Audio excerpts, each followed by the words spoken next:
Assalamualaikum warahmatullahi wabarakatuh. Waalaikumsalam warahmatullahi wabarakatuh. A'udzu billahi minasyaitonir rajim. Bismillahirrahmanirrahim. Alhamdulillahilladzi hadana li hadza wa ma kunna linahtadiya laula an hadanallah. Alhamdulillahirabbil alamin. Bihi nasta'in ala umri dunya waddin. Subhanaka la ilma lana illa ma 'allamtana. Innaka antal alimul hakim. Wassalatu wassalamu ala asrafil anbiya'i wal mursalin. Sayyidina Maulana Muhammad sallallahu alaihi wasallam wa ala alihi wa sahbihi ajma'in. Rabbi shrah li sadri wa yassir li amri wahlul 'uqdatam min lisani yafqahu qawli. Rabbi zidni ilman warzuqna fahman. Amma ba'd. Alhamdulillah wa syukurillah. Tiada hentinya kita memuji dan mengucapkan puji dan syukur kepada Allah Subhanahu wa taala atas semua nikmat yang telah diberikan kepada kita. Nikmat yang semoga insya Allah selalu dapat menambah cinta kita kepada Allah. Nikmat yang insya Allah selalu membuat hati kita tertaut pada Allah. Yang insya Allah hari ini pun kita dapat nikmat untuk insya Allah kita diizinkan oleh Allah untuk berthalibul ilmi lagi. Dan Alhamdulillah sudah hadir di antara kita guru kita tercinta yaitu Ustadz Umar Maka. Alhamdulillah.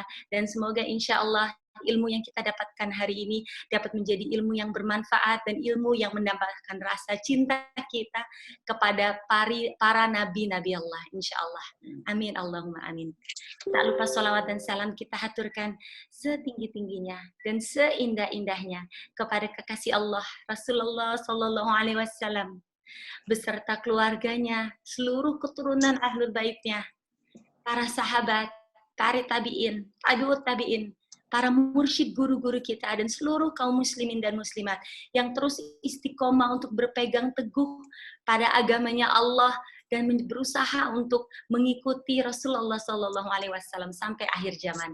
Semoga insya Allah kita semua yang berada di sini beserta seluruh kaum muslimin dan muslimat termasuk golongan mereka yang insya Allah memiliki hati yang qalbun salim, yang insya Allah berada di barisannya Rasulullah Sallallahu Alaihi Wasallam, dan sama-sama dapat memasuki jannah bersama beliau untuk mendapati hadiah terindah dan hadiah termewah dan tertinggi yang Allah hanya berikan kepada hamba-hambanya yang terpilih. Itu kelak insya Allah dapat memandang wajah Allah Subhanahu wa ta'ala. Amin, Allahumma amin. Alhamdulillah wa syukurillah.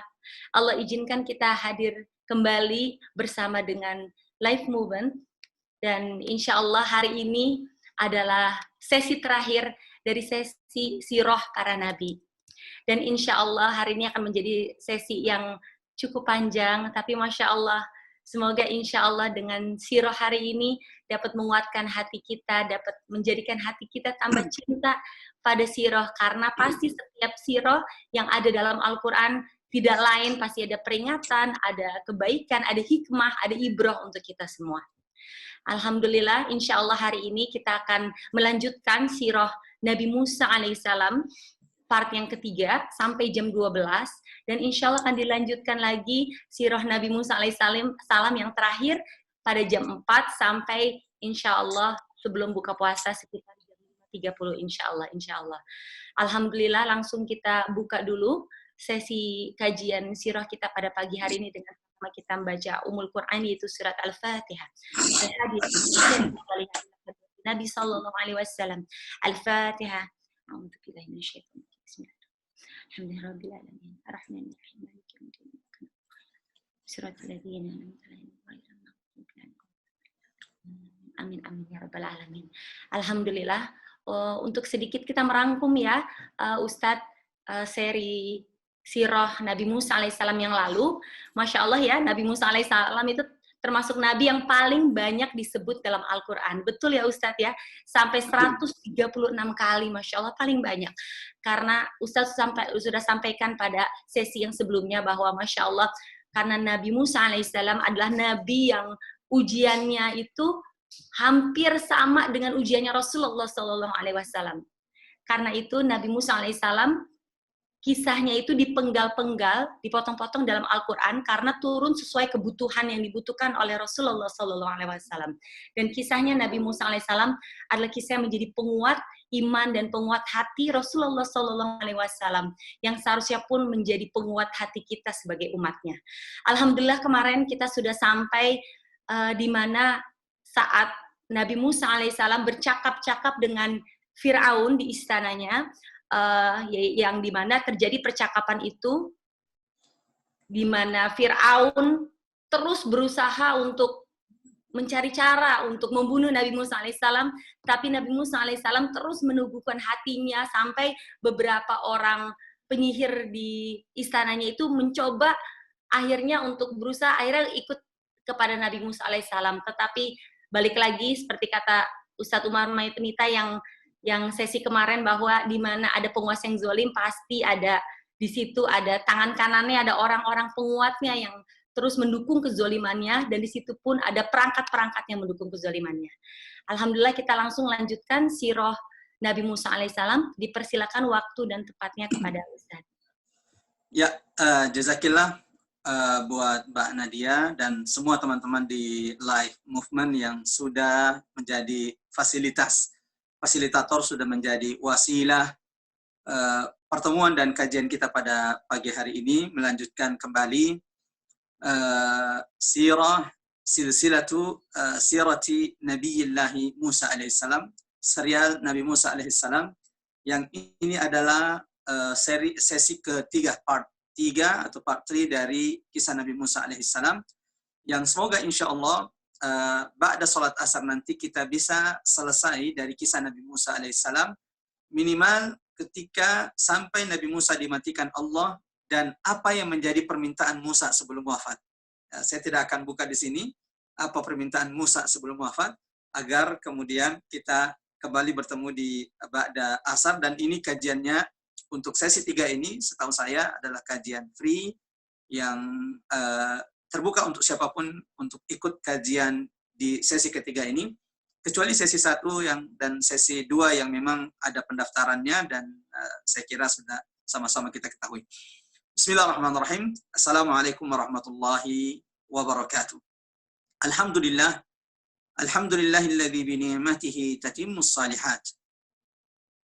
أشهد أن لا إله إلا الله وحده لا شريك له وأشهد أن محمدا عبده ورسوله المبعوث رحمة للعالمين أما بعد اللهم زدنا علما وتقا وصلاحا وإيمانا يا رب العالمين اللهم إنا نعوذ بك من الفتن ونعوذ بك أن نكون من المفتونين اللهم إنك عفو كريم تحب العفو فاعف عنا اللهم إنك عفو تحب العفو فاعف عنا اللهم صل وسلم على حبيبك المصطفى وعلى آله الطاهرين وصحابته ومن تبعهم بإحسان إلى يوم الدين أما بعد.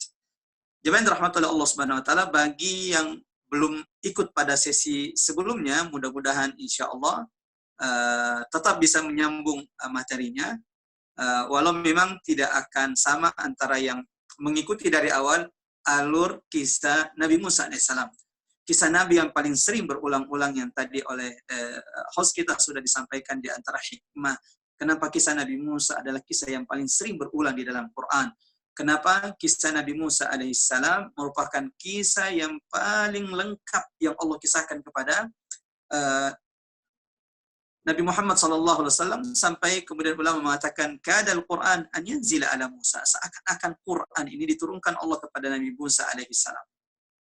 Jemaah dirahmati oleh Allah, kita akan lanjutkan setelah di 2 sesi kita membahas bagaimana kondisi Musa awal dari mimpi Fir'aun, yang kemudian karena mimpi inilah dia membunuh semua bayi-bayi Bani Israel.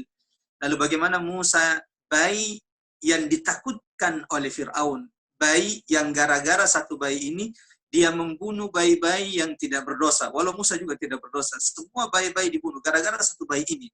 Namun ternyata bayi yang menghancurkan, bayi yang menumbangkan Fir'aun dengan kuasa Allah, makan, minum, tinggal, besar, dibiayai oleh Fir'aun, yang kemudian Allah abadikan dalam Al-Quran surah Al-Qasas. Lalu kita tahu bagaimana ketika Musa tumbuh menjadi dewasa, lalu terjadilah peristiwa bagaimana Musa kemudian tanpa sengaja dan tanpa niat membunuh salah seorang Mesir, Kipti. Ini pula yang kemudian menjadi alasan Musa ketika umat manusia mendatanginya nanti kelak di akhirat, agar Nabi Musa memohonkan syafaat kepada Allah, agar Allah segera menentukan ketetapannya pada hari kiamat. Lalu kemudian Musa berkata, jangan minta kepada aku, karena di dunia qataltu nafsan harramahullah, aku telah membunuh jiwa yang dilarang oleh Allah Subhanahu wa taala. Lalu bagaimana Musa akhirnya lari ke Madian, hijrah ke Madian, lalu di tengah hijrahnya Allah pertemukan dengan jodoh terbaiknya. 10 tahun di Madian, beliau kembali pulang ke Mesir. Di tengah perjalanan ketika ia pulang ke Mesir, Allah mengangkatnya menjadi seorang nabi dan rasul yang diutus kepada Bani Israel dan untuk mendakwahi penguasa terzalim yang pernah ada di atas muka bumi ini, Fir'aun. Maka Musa alaihissalam ketika diutus oleh Allah menjadi nabi, dengan semua kehebatannya bisa berbicara dengan Allah, dan ini kekhususan Nabi Musa alaihissalam. Musa dengan semua kehebatannya bisa berbicara dengan Allah, tongkatnya bisa berubah menjadi ular, tongkatnya bisa membelah lautan, tangannya bisa mengeluarkan cahaya.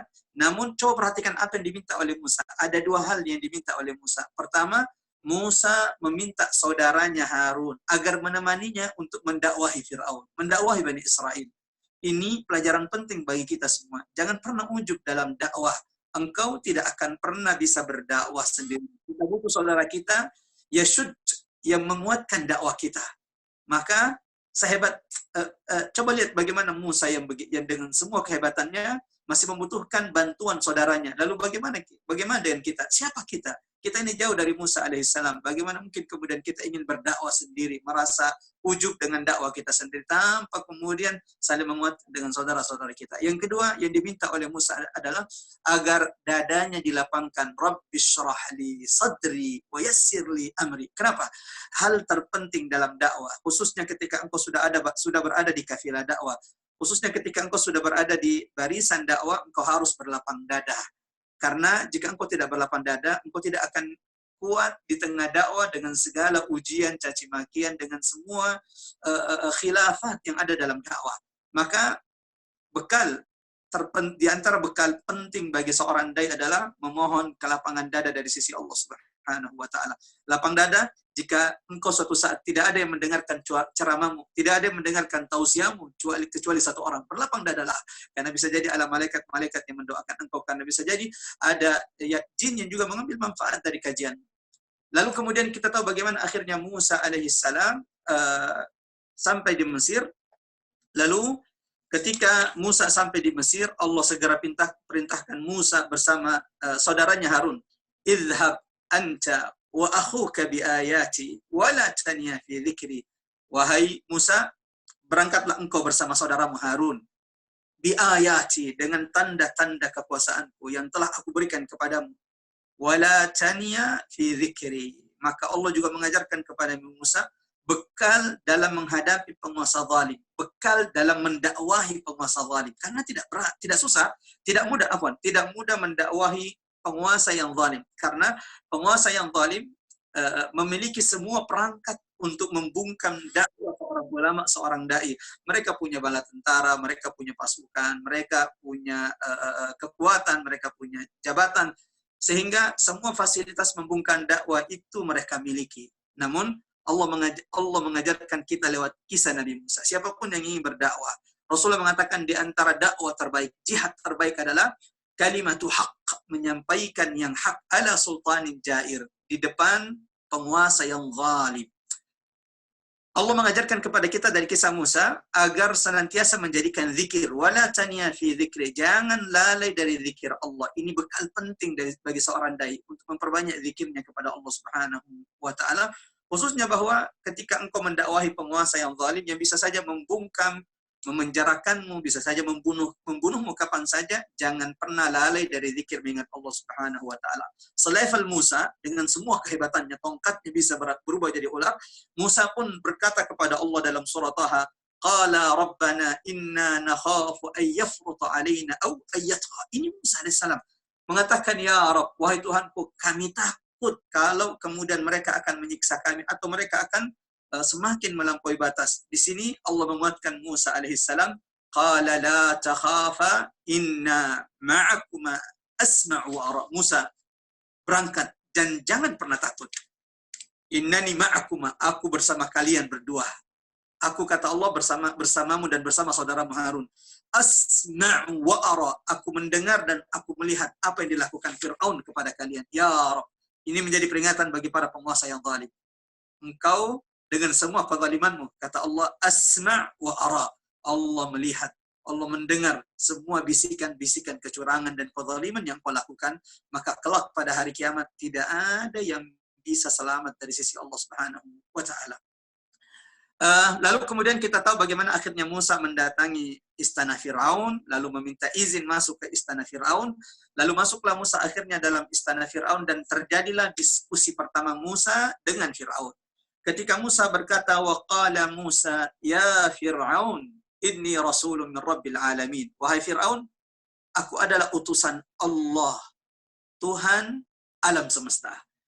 Lalu kemudian Fir'aun membantah Musa, bahkan mengatakan, qala in kunta ji'ta bi ayah, mana buktinya? Kalau engkau ini membawa kebenaran, mana buktinya?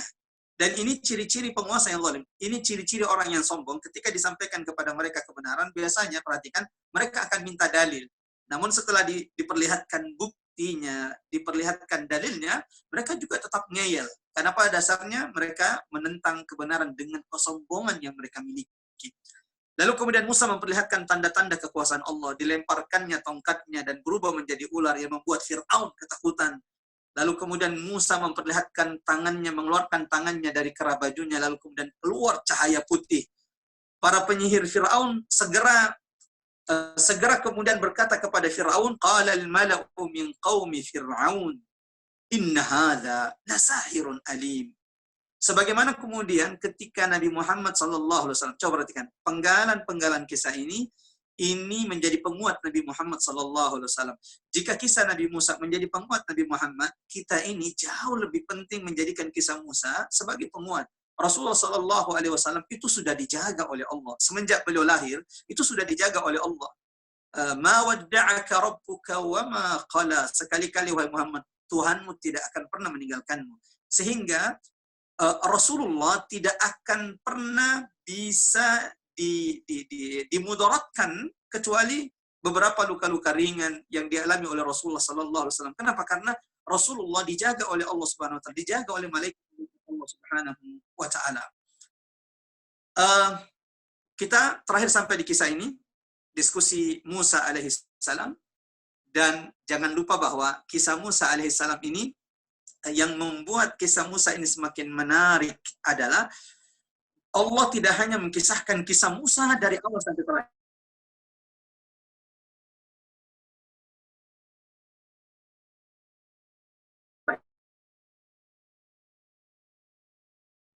Afwan Ustadz,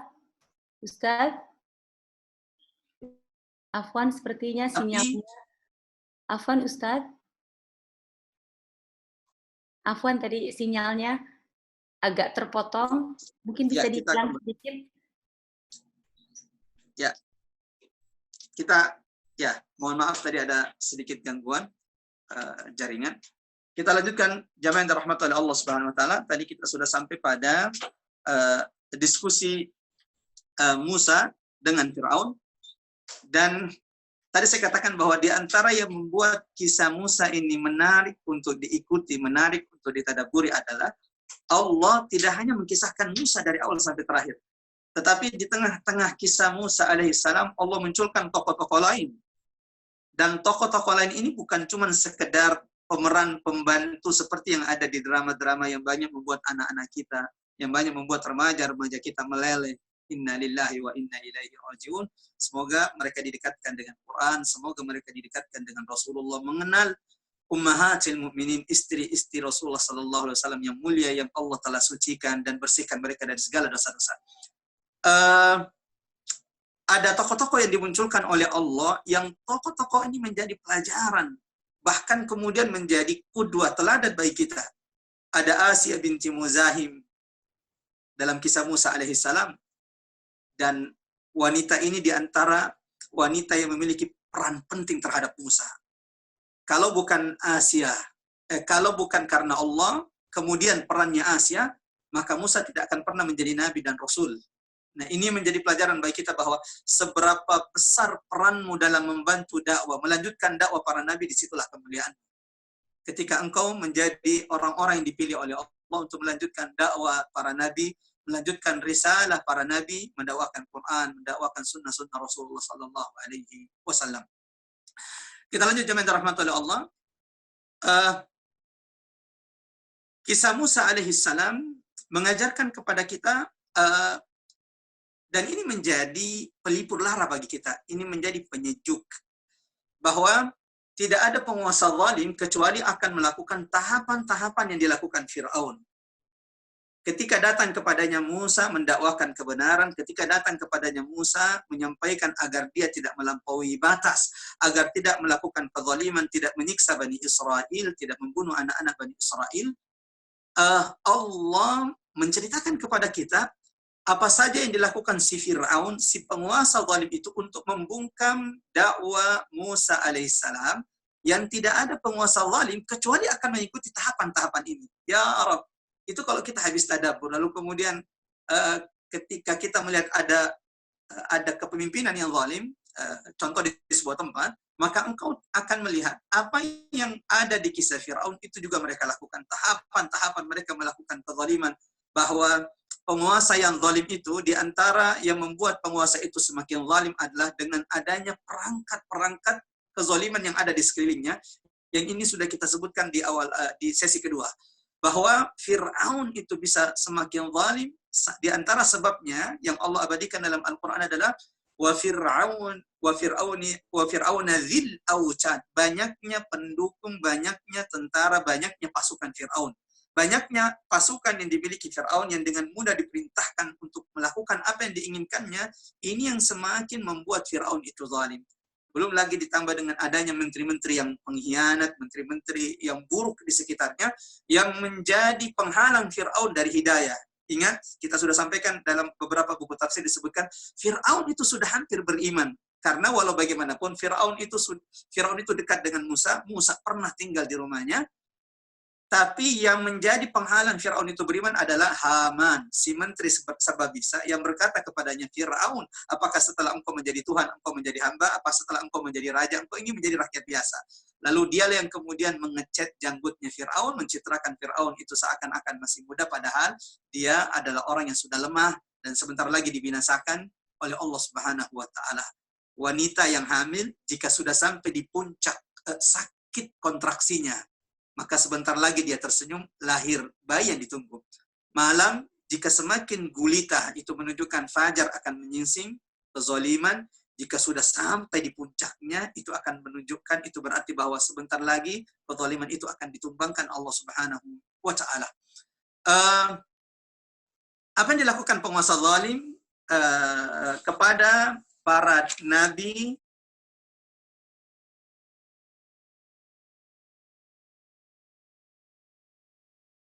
dan para rasul, dan tidak ada penguasa lain akan melakukan tahapan-tahapan yang dilakukan oleh Fir'aun. Dengan adanya perangkat-perangkat kezaliman tadi yang kita sudah jelaskan, ada menteri yang pengkhianat, ada menteri-menteri yang kemudian menghalangi Fir'aun, ada cukong-cukong yang menjadi menggelontorkan dananya untuk menguatkan kezaliman Fir'aun. Ini Allah gambarkan dengan Qarun. Ada orang-orang yang punya ilmu tapi menyembunyikan ilmunya. Seperti para penyihir yang sudah tahu bahwa Musa bukanlah penyihir. Bro, kita ini sama-sama penyihir. Kita tahu ketika para penyihir saling berbisik-bisik, kenapa berbisik? Supaya tidak didengar oleh Fir'aun. Karena para penyihir ini tahu bahwa Musa ini bukan penyihir. Kita ini sama-sama penyihir. Musa yang dikatakannya bukan mantra. Ini adalah pesan yang datang dari Tuhan alam semesta. Namun orang-orang ini tetap mengkhianati ilmu kebenaran yang mereka ketahui. Demi apa? Demi jabatan, demi posisi penting di sisi Fir'aun. Walau akhirnya Allah memberikan kesempatan bagi mereka untuk taubat. Pagi hari, mereka masih menjadi pendukung berat penguasa yang zalim, masih menjadi orang-orang yang menentang la ilaha illallah. Di sore hari, mereka syahid di atas la ilaha illallah. Yang pertama kali dilakukan Fir'aun adalah ketika Musa datang mendakwahkan kebenaran kepadanya, mengingatkan agar dia tidak melakukan kezaliman. Yang pertama dilakukan Fir'aun adalah istihza'u Musa. Mereka merendahkan Musa, menghinakan Nabi. Dan tidak ada penguasa zalim yang merasa kekuasaannya terancam, maka kecuali juga akan melakukan ini, maka akan merendahkan ulama, merendahkan pelanjut para nabi. Sebagaimana Musa, Fir'aun pun berkata, yang ini diabadikan Allah dalam Al-Quran, walaqad arsalna Musa biayatina ila fir'auna wa mala'i faqala inni rasulun min rabbil alamin falamma ja'ahum biayatina idzahum minha yadhhaqun. Az-Zukhruf ayat 46-47. Yang pertama kali dilakukan Fir'aun sebelum ancaman penjara adalah menghinakan Musa alaihissalam. Ketika diperlihatkan tanda-tanda kekuasaan Allah, ketika disampaikan kepada mereka ayat-ayat Allah, jangan melakukan kezaliman, lihat mayat-mayat bayi-bayi yang sudah bergelimpangan, sudah mati demi kekuasaan wahai Fir'aun. Apa yang dilakukan Fir'aun? Kata Allah Subhanahu wa taala, "Falamma ja'ahum biayatina idzahum minha yadhhakun." Mereka hanya tersenyum sinis menertawakan para nabi, menertawakan Musa alaihi salam. Tak cukup sampai di sini, selain menghinakan Nabi Musa alaihi salam, kemudian apa yang dilakukan Fir'aun dengan menteri-menterinya dan pejabat-pejabatnya? Dicatat baik-baik. Yang pertama adalah menghinakan para nabi. Tidak cukup menghinakan para nabi, ittihamu Musa bis-sihr. Ini juga yang dialami oleh Nabi Muhammad SAW ketika orang-orang kafir merendahkan Nabi Muhammad, bahwa semestinya Quran itu tidak turun kepada Nabi Muhammad. Wa qalu laula nuzzila hadzal Qur'an. Orang-orang kafir itu berkata, seandainya Quran ini diturunkan Allah bukan kepada Nabi Muhammad, ala rajulin minal qaryataini azim. Tetapi sebenarnya Quran ini diturunkan kepada salah satu dari dua pemimpin kabilah yang besar, yaitu Al-Walid ibn Mughirah dan yang satu adalah Urwa ibn Mas'ud ibn Mu'tib al-Thaqafi radhiyallahu an, yang akhirnya mendapatkan hidayah dari sisi Allah Subhanahu wa taala. Setelah kemudian menghinakan Nabi, hal kedua yang dilakukan Fir'aun kepada para nabi, kepada Nabi Musa, dan ini juga yang dilakukan oleh penguasa-penguasa zalim yang berkuasa dengan kezaliman, adalah menuduh semua orang yang membawa kebenaran dengan tuduhan-tuduhan yang tidak benar. Menuduh para ulama dengan tuduhan-tuduhan dengan fitnah-fitnah. Ini Allah sudah gambarkan dalam Al-Quran. Dan tidaklah kisah yang paling sering berulang di dalam Quran, kata ulama, kecuali bahwa kisah yang paling sering berulang inilah juga yang paling sering terjadi di atas muka bumi ini. Yang diantaranya adalah akan berulang-ulangnya muncul penguasa-penguasa yang zalim dalam kekuasaannya.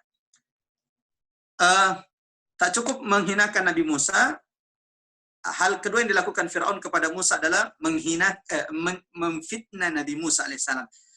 Ini juga yang didapati oleh Nabi Muhammad SAW. Difitnah oleh orang-orang Quraisy, difitnah oleh pembesar-pembesar Quraisy. Sebagaimana Allah abadikan dalam Al-Quran surah Asy-Syu'ara, qala lil mala'i hawlahu inna hadza lasahirun alim. Tidak usah takjub dengan apa yang diperlihatkan Musa. Inna hadza lasahirun alim. Ini hanya bagian dari sihir. Dalam surah Al-A'raf, bagaimana kemudian para pembesar Fir'aun berkata kepada Fir'aun, qala al-mala'u min qaumi Fir'aun inna hadza lasahirun alim. Apa yang diperlihatkan Musa ini tidak lebih dari sihir. Bukankah fitnah ini juga yang datang kepada Rasulullah? Sahir. Bahwa Nabi Muhammad itu adalah penyihir. Bukan cuma penyihir, majnun. Ini adalah orang yang gila. Ini hal kedua. Setelah tadi menghinakan, menertawakan para dai, menertawakan para nabi, yang kedua adalah memfitnah mereka tidak ada penguasa zalim kecuali akan melakukan tahapan-tahapan yang dilakukan oleh Fir'aun dalam menumbangkan dan dalam membungkam sebuah kebenaran. Tidak cukup sampai di situ, jamaah yang dirahmati oleh Allah Subhanahu wa taala. Setelah kemudian menuduhnya memfitnah Nabi Musa sebagai penyihir, tahapan ketiga dilakukan Fir'aun demi membungkam Nabi Musa alaihissalam, ancaman penjara. Ancaman penjara. Jadi kalau ada penguasa dikit-dikit memenjarakan orang yang kemudian mengkritiknya, memenjarakan orang yang mengingatkannya dari kezaliman, dia hanya melanjutkan apa yang sudah dibangun oleh Fir'aun, dan itu Allah sudah abadikan di dalam Al-Quran. Ketika Fir'aun berkata kepada Musa, "Qala la in ittakhadhta ilahan ghairi." Musa, kalau engkau berani mencari Tuhan, mengambil Tuhan selain aku, kata Fir'aun, la'aj'alannaka minal masjunin. Ingat baik-baik tahapannya. Menertawakan para nabi, menertawakan ulama yang menyampaikan kebenaran. Yang kedua, memfitnah mereka dengan fitnah, semua fitnah-fitnahan, mulai dari memfitnah mereka memfitnah mereka sebagai penyihir, pembual, dan lain-lainnya. Lalu kemudian tahapan ketiga adalah mengancam dengan penjara. Dan ternyata itu juga dilakukan oleh Fir'aun. Bahkan dialah yang pertama kali yang Allah abadikan dalam Al-Quran, bagaimana mengancam Nabi Allah untuk dipenjarakan jika terus menyuarakan kebenaran. Jika terus menyuarakan la ilaha illallah, dan terus membongkar hoax, kebohongan Fir'aun yang mengaku dirinya sebagai Tuhan, yang mencitrakan dirinya hebat, padahal Fir'aun tidaklah hebat. Ia cuma dicitrakan oleh Haman, ia cuma dicitrakan oleh penyihir-penyihir yang ada di belakangnya bahwa dia ini adalah hebat. Karena pada dasarnya Fir'aun juga mengetahui, fitrah Fir'aun juga mengetahui bahwa dia bukanlah Tuhan.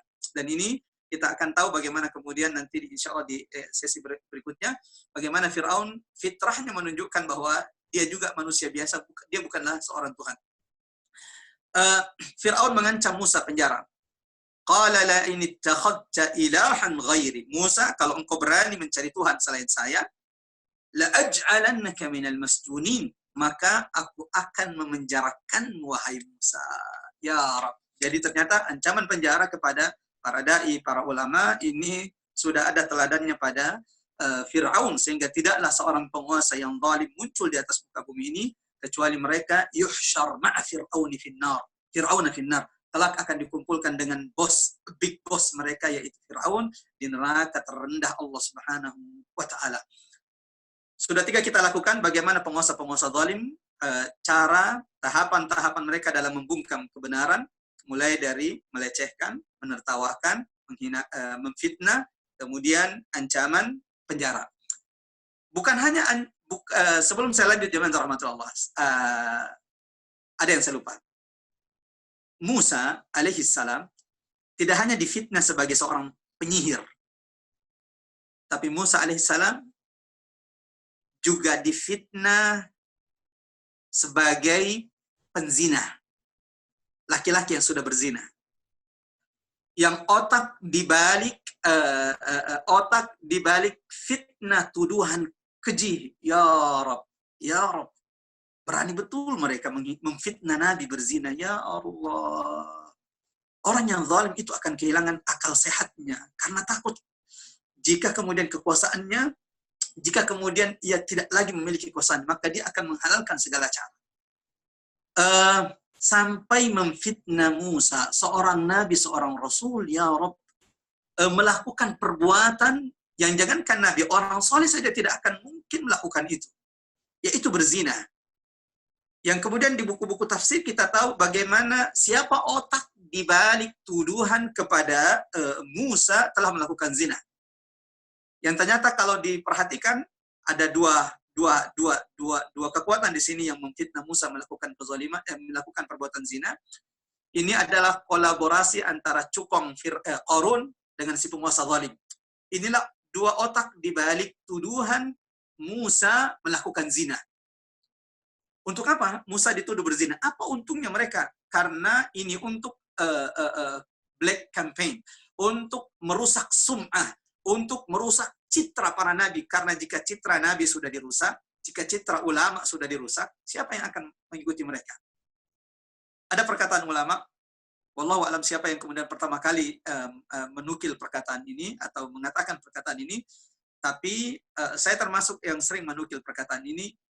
Idza aradta an tahdima ayya hadara, idza aradta an tahdima ayya ummah, jika engkau ingin menghancurkan sebuah peradaban, jika engkau ingin menghancurkan sebuah negara, fa'alaika bithalatha, lakukan 3 hal ini, maka engkau akan menghancurkan sebuah negara. Yang pertama adalah ihdimit tarbiyah. Kalau engkau ingin menghancurkan Indonesia, negeri muslim terbesar ini, lakukan 3 hal. Kita perhatikan, simak baik-baik 3 hal ini, lalu perhatikan negeri kita tercinta, apakah musuh-musuh juga telah melakukan 3 hal ini di negeri kita. Yang pertama adalah ihdimit tarbiyah, rusak pendidikan di negara tersebut. Rusak pendidikannya. Jangan lupa bahwa di antara pertama-tama dibina, dilakukan oleh Rasulullah ketika Allah mengutusnya adalah mentarbiyah sahabat-sahabatnya di rumah Al-Arqam ibnu Abil Arqam. Kekuatan umat ini ketika pendidikannya dibangun di atas tauhid, ketika pendidikannya mendapatkan perhatian penting sebagaimana yang dicontohkan Rasulullah SAW. Rusak pendidikannya. Bagaimana merusak pendidikan? Jadikan guru-guru itu tidak tahu tanggung jawab mereka. Jadikan guru-guru itu tidak punya wibawa di depan murid. Jadikan murid-murid itu kemudian melecehkan guru-gurunya. Inna lillahi wa inna ilaihi raji'un. Ini yang banyak kita membuat kadang bersedih ketika mendapati video-video yang viral di tengah masyarakat kita. Ada guru yang dibully, ada guru bahkan dipukuli oleh sekelompok muridnya. Ya Rabb, jangan-jangan ini bagian dari pelemahan negeri kita tercinta ketika menjadikan guru-guru tak lagi dihormati oleh murid-muridnya. Itu pertama. 2, kalau ingin menghancurkan sebuah peradaban, sebuah negara, sebuah umat, setelah engkau hancurkan pendidikannya dengan menjadikan guru-gurunya tidak tahu kewajiban mereka, tanggung jawab mereka, dan mereka tidak punya wibawa di depan murid-muridnya. Yang kedua adalah alaika bihajmi al-usrah. Rusak keluarga. Hancurkan tatanan keluarga dalam negara tersebut. Saya lupa namanya. Salah seorang ilmuwan Eropa yang menulis bahwa kekuatan umat Islam sampai umat Islam mampu mengalahkan tentara Romawi yang berlipat-lipat dibanding jumlah kaum muslimin adalah karena umat Islam ini dibangun, generasinya dibangun di atas keluarga yang kuat. Dibangun di atas keluarga yang kuat. Maka melemahkan umat Islam adalah dengan antaranya dengan melemahkan al-usrah, peran keluarga. Caranya bagaimana? Dengan menjadikan wanita-wanita tak lagi memiliki peran penting di tengah keluarga dengan membuat mereka keluar dari rumahnya. Sehingga yang mendidik anak-anak di rumah adalah pembantu mereka, yang mendidik anak-anak mereka di rumah bukan lagi ibunya, bukan lagi orang tuanya, walau kedua orang tua, bapak ibunya adalah orang yang cerdas, namun tidak punya waktu untuk anaknya. Yang ketiga, jika engkau ingin menghancurkan sebuah peradaban, sebuah negara, sebuah umat, yang ketiga, perhatikan baik-baik, adalah ihdimil qudwah. Hancurkan keteladanan. Hancurkan keteladanan. Bagaimana caranya menghancurkan keteladanan? Dengan merusak citra ulama. Karena Nabi sudah tidak ada di tengah-tengah kita. Sisa para pelanjut risalah para Nabi, ulama-ulama kita, asatid kita, kiai kita, habaib kita. Maka dengan merusak citra mereka, maka umat tak lagi punya pegangan. Umat tidak lagi punya model, umat tidak lagi punya qudwah untuk diteladani. Jika ulama-ulamanya sudah dirusak sum'ahnya, sudah dirusak citranya. Fir'aun adalah penguasa yang pertama kali yang bekerja sama dengan si cukong Qarun untuk merusak citra ulama, citra seorang nabi dengan mengatakan bahwa dia telah berzina. Yang ternyata, jamaah yang dirahmati oleh Allah Subhanahu wa taala, saya izin dulu untuk cas HP-nya. Supaya kemudian tidak ada yang mendengarkan perkataan Musa alaihissalam. Sehingga Qarun kemudian menggelontorkan dana sebanyak-banyaknya untuk dibayar kepada seorang wanita nakal agar mau mengaku bahwa dia telah berzina dengan Musa alaihissalam. Sehingga ketika akhirnya Qarun dengan penguasa Fir'aun mengumpulkan manusia di satu tempat, berdirilah wanita ini mengatakan, aku pernah berzina dengan Musa. Jadi dibuat mengaku. Dan sampai kemudian Musa alaihissalam berkata kepada wanita tersebut, as'aluki billah, aku bertanya kepadamu dengan atas nama Allah, billadzi syaqqal ard, billadzi khalaqas samawati wal ard, apakah betul aku pernah berzina denganmu? Karena ketakutan wanita ini kemudian mengatakan, la ya Nabi Allah, tidak sama sekali wahai Nabi Allah, aku ini cuma dipaksa mengaku. Karena ternyata ditawari, diiming-imingi hadiah besar, emas seberat badannya. Emas seberat badannya yang akan diberikan oleh si cupon Qarun kalau dia berhasil merusak citra Nabi Allah, yaitu Musa alaihissalam. Kita lanjut jemaah rahmatan Allah Subhanahu wa taala. Jadi Allahu Akbar, kisah Musa tiba-tiba muncul aktor lain. Baik itu kemudian antagonis atau aktor baik. Aktor baik ada Asya binti Muzahib, ada salah satu pejabat Firaun yang beriman, yang menyembunyikan imannya, tapi juga ada aktor-aktor antagonis yang kemudian semakin mendukung kezaliman pemeran pertama dari peran antagonis, yaitu Firaun. Lalu kemudian kita lanjutkan, jemaah rahmatullah Allah Subhanahu wa taala, ketika kemudian hinaan, pelecehan mereka kepada Musa dengan menertawakan Musa tidak juga berefek, membuat Musa berhenti. Fitnahan mereka kepada Musa penyihir, fitnahan mereka kepada Musa sebagai penzina juga tidak berefek. Ancaman mereka kepada Musa, la aj'alannaka minal masjunin, untuk dipenjara, juga tidak membungkam Nabi Musa, tidak membuat Nabi Musa berhenti untuk mendakwakan la ilaha illallah, mendakwakan hak, membongkar kebohongan Firaun yang mengatakan dirinya adalah sebagai Tuhan. Maka fase berikutnya adalah mereka ingin mempermalukan Musa di depan khalayak. Mempermalukan Musa di depan manusia, mengadu antara Musa dengan tukang-tukang sihir mereka. Kalau tadi cuma dituduh sebagai penyihir, kalau ini bukan lagi dituduh penyihir, tetapi Firaun mengumpulkan penyihir-penyihir terbaik di negeri tersebut, di negeri Mesir tersebut, agar mereka bersatu berkumpul menyihir Musa, mencederai Musa, memudaratkan Musa dengan sihir-sihir mereka. Yang tidaklah penyihir-penyihir ini mau bersatu menyerang Nabi Allah, kecuali Allah abadikan kisah-kisah mereka dalam Al-Quran. Dan tidaklah juga ada sampai hari kiamat, tidak ada orang yang mendekat mendukung penguasa yang zalim, kecuali apa yang diinginkannya itu sama dengan si penyihir ini. Walau dia tahu bahwa ini adalah salah, tapi tetap didukungnya, perhatikan baik-baik. Tidak ada yang mendorongnya untuk mendukung penguasa yang zalim sampai hari kiamat. Kalau seandainya ada penguasa zalim, kecuali apa yang diinginkan orang-orang tersebut. Seperti yang diinginkan oleh si tukang sihir Firaun.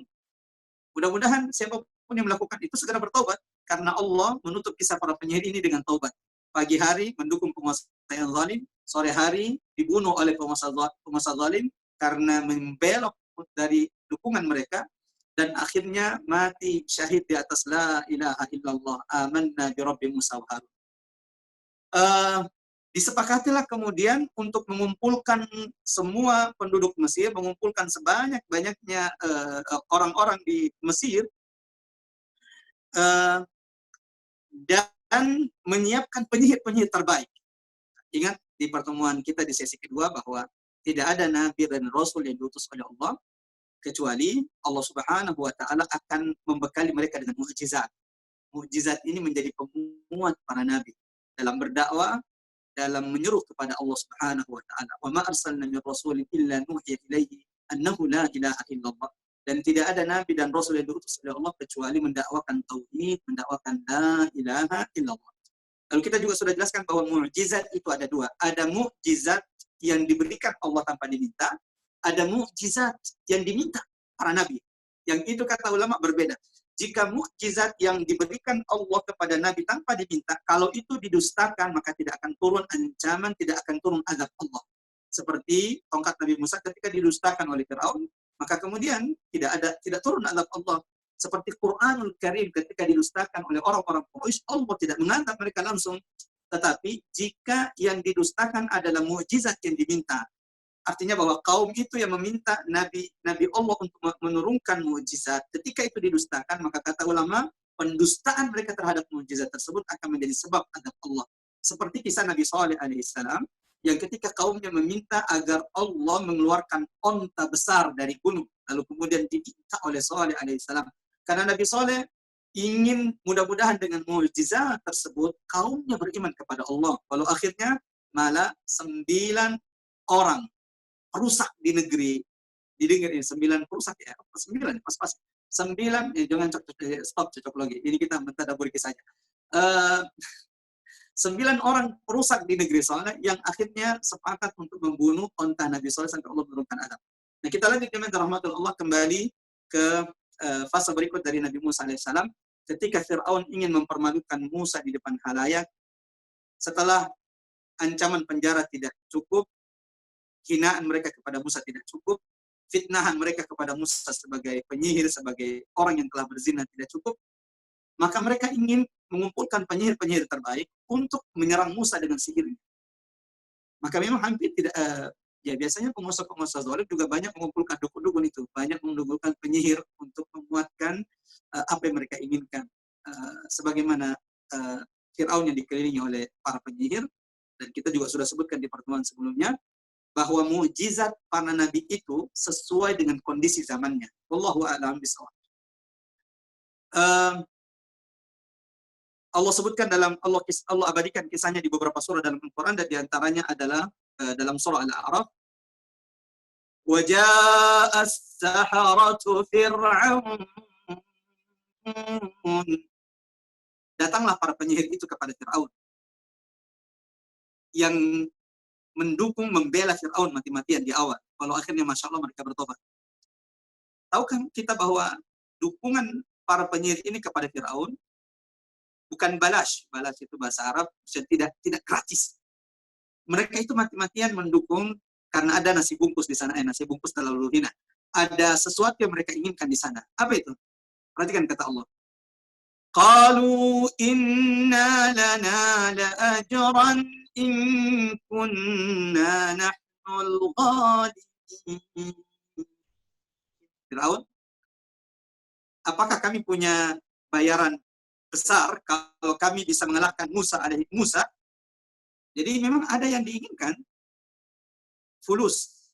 Dan tak sedikit orang kemudian menggadaikan prinsip akidahnya, imannya, bahkan turut membersamai musuh-musuh Allah, berada di barisan mereka, menyerang agamanya sendiri karena fulus. Kalau ada fulus, mulus, tidak ada fulus, lah. Bagi orang beriman, tidak ada fulus pun insya Allah yang terbaik di sisi Allah SWT. Kita lanjut. Jadi ternyata para penyair ini juga ada maunya ketika mendukung kezaliman Fir'aun. Apa itu? Inna lana la ajran in kunna nahnul ghalibin. Adakah bayaran besar kalau kami bisa mempermalukan Musa di depan semua, kami bisa mengalahkan Musa, kami bisa menyihir Musa. Apa kata Fir'aun? Qala na'am wa innakum laminal muqarrabin. Ya, kalian akan mendapatkan bayaran. Qala na'am. Bukan cuma bayaran, kata Fir'aun. Wa innakum laminal muqarrabin. Nanti deh kalau ente bisa kalahkan Musa, bisa menyakiti Musa, bisa mempermalukan Musa, ente minal muqarrabin. Nanti saya kasih tempat jabatan dekat saya. Kamu akan saya jadikan orang-orang dekat saya. Laminal muqarrabin. Ini bahasa Quran. Engkau akan saya jadikan jadi orang-orang terdekat saya. Maka jemaah rahmat oleh Allah Subhanahu wa taala, mari sejenak kita coba merenungi kejadian yang Allah abadikan ketika berkumpullah orang-orang Mesir di satu tempat. Siapa yang mengumpulkan mereka? Atas inisiatif para pejabat pembesar Fir'aun. Tapi kan ada tukang-tukang kumpulnya yang mengumpulkan, yuk kumpul-kumpul tanggal segini, jam segini akan ada acara begini. Siapa itu? Media-media. Yang Allah gambarkan dalam Al-Quran sebagai hasyirin. Qalu arjih wa akhah wa arsil fil madaini hasyirin. Jadi ternyata memang ada orang-orang bayaran, yang disuruh untuk mengumpulkan, ayo dukun, ayo kumpul-kumpul. Jadi ada orang-orang yang memang dibayar, media-media yang dibayar untuk mengumpulkan orang, untuk melihat bagaimana yang hak itu ditumbangkan dan mendukung kezaliman. Maka ini yang kita sebutkan sebagai perangkat kezaliman.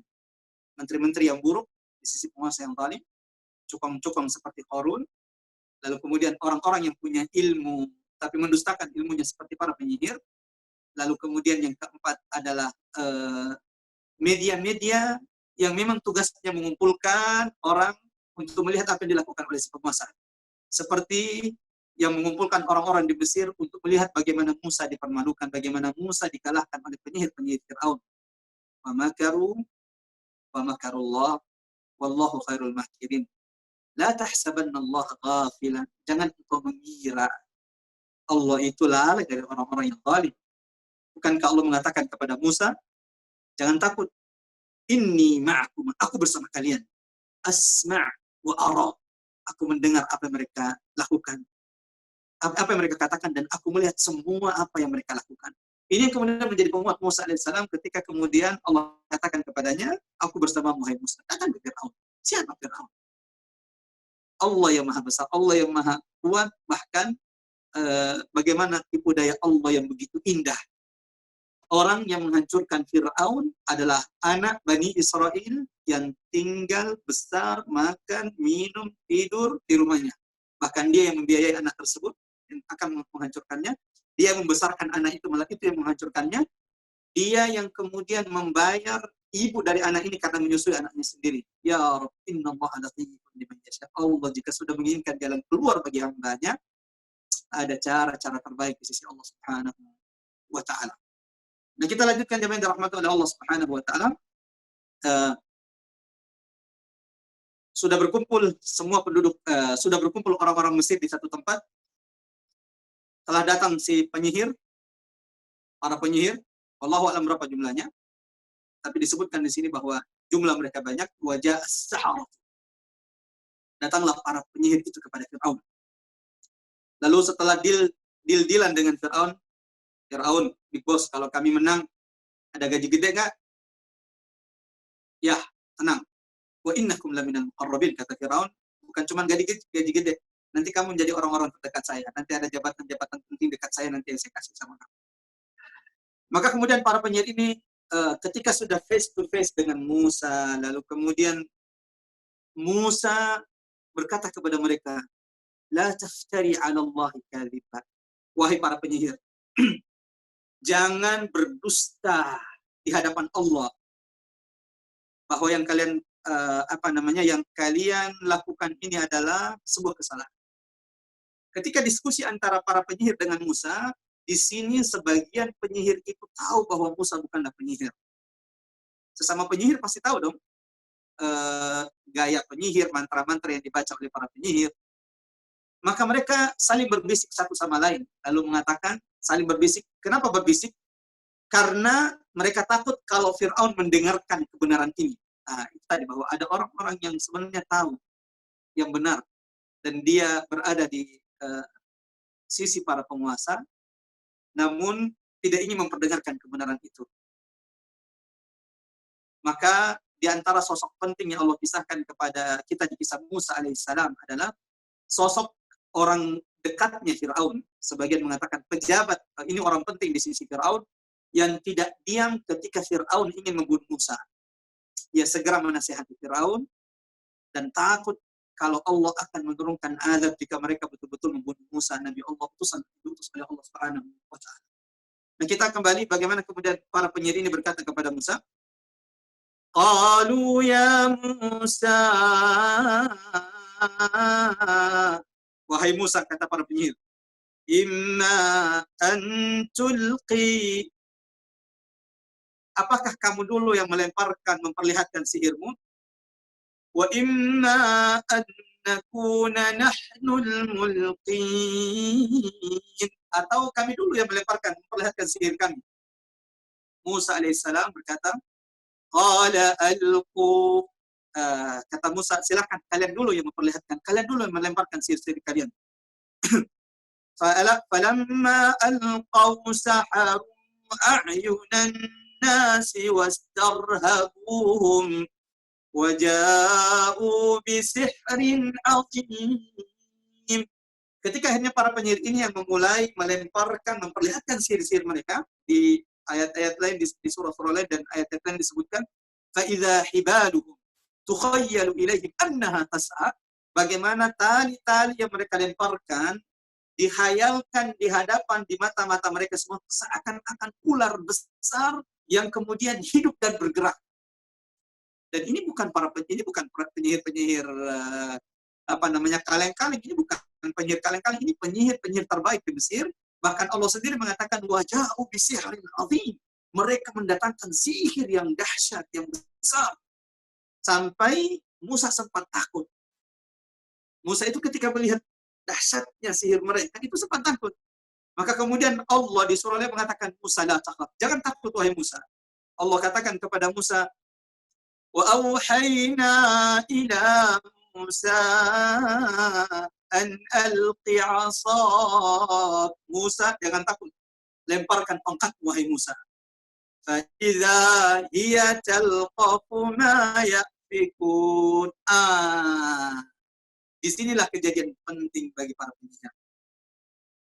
Dan selama orang-orang yang kemudian mendukung kezaliman itu mau menggunakan akal sehatnya, melihat tanda-tanda kekuasaan Allah, maka mereka akan berhenti mendukung kezaliman. Karena kezaliman, walau dia panjang, walau dia lama, tapi yang hak pasti tetap akan dimenangkan Allah Subhanahu wa Ta'ala. Sekian lama Fir'aun melakukan kezaliman di bumi Mesir, pada akhirnya Allah tumbangkan. Ketika Musa melemparkan tongkatnya dan berubah menjadi ular, para penyihir ini melihat, mereka ini kan penyihir dan tahu kualitas sihir, karena penyihir-penyihir yang melawan Musa ini adalah penyihir-penyihir terbaik di Mesir dan mereka tahu kualitas sihir. Dan ketika mereka melihat sihirnya Nabi Musa alaihissalam, mereka tahu bahwa ini bukanlah sihir, karena tali-tali mereka yang dilemparkan para penyihir, ketika mereka lemparkan tali-tali tersebut, di mata orang-orang yang menyaksikan itu adalah ular besar yang bergerak. Tetapi di mata para penyihir, ini mau aja dibego-begoin, ini tetap aja tali. Artinya penyihir itu tetap melihat itu tali, tetapi di mata orang yang tersihir, itu seakan-akan melihat ular. Tetapi tongkatnya Nabi Musa, kaedahnya, di matanya penyihir, tongkatnya Nabi Musa ini tetaplah tongkat, tapi di mata orang-orang yang menyaksikannya adalah ular. Tetapi apa yang terjadi? فَإِذَا هِيَ حَيَّةٌ تَسْعَى ثُعْبَانٌ مُبِينٌ. Kata Allah, ثُعْبَانٌ مُبِينٌ. Tongkatnya Nabi Musa bukan sihir. Karena kalau sihir, mestinya di mata penyihir, tongkat Nabi Musa itu tetap menjadi tongkat, tetapi di mata orang yang menyaksikannya berubah menjadi ular besar. Tetapi sampai di mata para penyihir, mereka melihat tongkat Nabi Musa betul-betul menjadi ular beneran, bukan sihir. Disinilah para penyihir tahu, semakin yakin. Setelah tadi mulai ragu dengan kata-kata Nabi Musa bahwa ini bukan mantra, ini kata hak yang disampaikan Musa dari Tuhannya. Namun keyakinan mereka kemudian memuncak ketika melihat bahwa yang dilakukan Musa bukanlah sihir. Kami ini para penyihir terbaik, tetapi Musa kekuatannya bukanlah sihir. Tidak ada yang bisa mendatangkan seperti yang didatangkan Musa, kecuali ada kekuatan dari Tuhan alam semesta di balik Musa. Apa yang terjadi? Fir'aun yang ingin mempermalukan Musa di depan halayak, maka malah dia yang dipermalukan. Dan ini nasib para penguasa zalim. Yang ingin mempermalukan ulama, coba perhatikan. Yang ingin mempermalukan orang-orang yang menyuruhkan kebenaran, terkadang malah mereka yang dipermalukan Allah. Karena ini penjujuk hati paling perlara yang sudah Allah abadikan di dalam Al-Quran. Ketika Fir'aun sengaja mengumpulkan orang di satu tempat untuk mempermalukan Musa, namun ternyata malah mereka yang kemudian dipermalukan Allah di hadapan halayak. Ketika para penyihir tidak hanya dikalahkan oleh Musa, perhatikan baik-baik. Ketika para penyihir tidak hanya dikalahkan oleh Musa, bahkan sebaliknya membelot. Kesempatan bagi siapapun yang mendukung kezaliman, engkau masih bisa membelot. Engkau masih bisa mengikuti jejak para penyihir. Walau biasanya orang yang membelot, yang sudah tahu rahasia, ini juga ancamannya besar. Sebagaimana kemudian para penyihir ini, ketika melihat apa yang dilakukan Musa, kita ini para penyihir, kita tahu sihir, kualitas sihir kita tahu. Yang dilakukan Musa ini bukanlah sihir. Karena tongkatnya Musa bukan tetap menjadi tongkat di mata kita, tetapi betul-betul menjadi ular. Maka kata Allah Subhanahu wa Ta'ala, wa ulqiyas saharatu sajidin. Ya Rabb, ya Rabb. Ini juga menjadi pengingat bagi kita. Sezalim apapun seseorang, serusak apapun saudaramu, doakan dia hidayah, karena Allah Maha tahu bagaimana menutup seorang hamba. penyihir di pagi hari masih menjadi penyihir, masih menjadi pendukung berat penguasa zalim. Di sore harinya dia telah berada di barisan tauhid, di sore harinya dia telah berada di barisan yang hak, bahkan mati karena mempertahankan la ilaha illallah, mempertahankan iman mereka. Kata Allah, wa ulqiyas saharatu sajidin. Para penyihir-penyihir Fir'aun yang ingin mengalahkan Musa, yang ingin membungkam Musa, yang ingin mempermalukan Musa, malah mereka yang kalah. Bahkan akhirnya membelot. Dari yang tadinya pendukung Fir'aun, kemudian menjadi pendukung Musa. Kata Allah, wa ulqiyas saharatu sajidin. Ketika mereka melihat bahwa yang dilakukan Musa bukanlah sihir. Mereka tahu kualitas sihir. Bahkan sihir mereka adalah sihir terbaik di Mesir. Yang mereka lihat bahwa yang dilakukan Musa ini adalah kekuatan ini, tidaklah yang dilakukan Musa ini kecuali kekuatan yang Allah beri, yang diberikan oleh pemilik alam semesta. Maka kata Allah, wa ulqiyas saharatu sajidin, saat itu pula para penyihir itu langsung bersujud. Bukan cuma bersujud, tapi setelah mereka bangkit dari sujudnya, di depan Fir'aun, di depan menteri serba bisanya Fir'aun Haman, di depan pejabat-pejabat Fir'aun, di depan semua halayak, mereka persaksikan iman mereka. Dan ini menjadi poin penting bagi para penyihir itu. Karena mereka tidak menyembunyikan imannya, tetapi mereka perlihatkan imannya di depan Fir'aun, di depan pejabat-pejabat Fir'aun, di depan semua halayak. Ini di antara amal mereka yang diabadikan Allah. Setelah mereka sujud, apa amal penyihir? Penyihir tidak, amal penyihir cuma sedikit disebutkan di sini. Karena kan tadinya mereka cuma penyihir, setelah mereka mendukung Musa, kemudian langsung dibunuh. Tidak banyak amal mereka. Tapi apa amal-amal yang Allah abadikan bagi para penyihir ini? Yang pertama, sujud. Wa ulqiyas saharatu sajidin. Ya Rabb. Ya Rabb. Ini amal yang menyelamatkannya di hadapan Allah. Karena sujudnya kepada Allah. Bukankah Rasulullah SAW mengatakan dalam hadisnya, aqrabu ma yakunul abdu bainahu wa baina rabbih. Tempat di mana seorang hamba paling dekat, posisi di mana seorang hamba paling dekat dengan Tuhannya. Inda sujudi, ketika dia sujud. Maka disitulah ia sangat dekat dengan Tuhannya.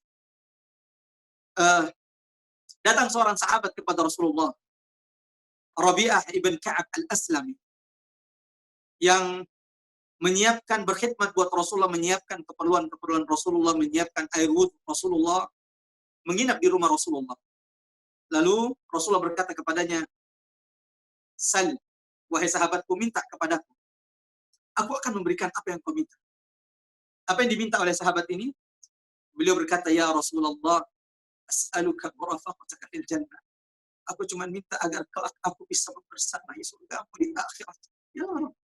Adakah permintaan jauh lebih baik dari permintaan sahabat ini meminta bersama Rasulullah kelak di surga?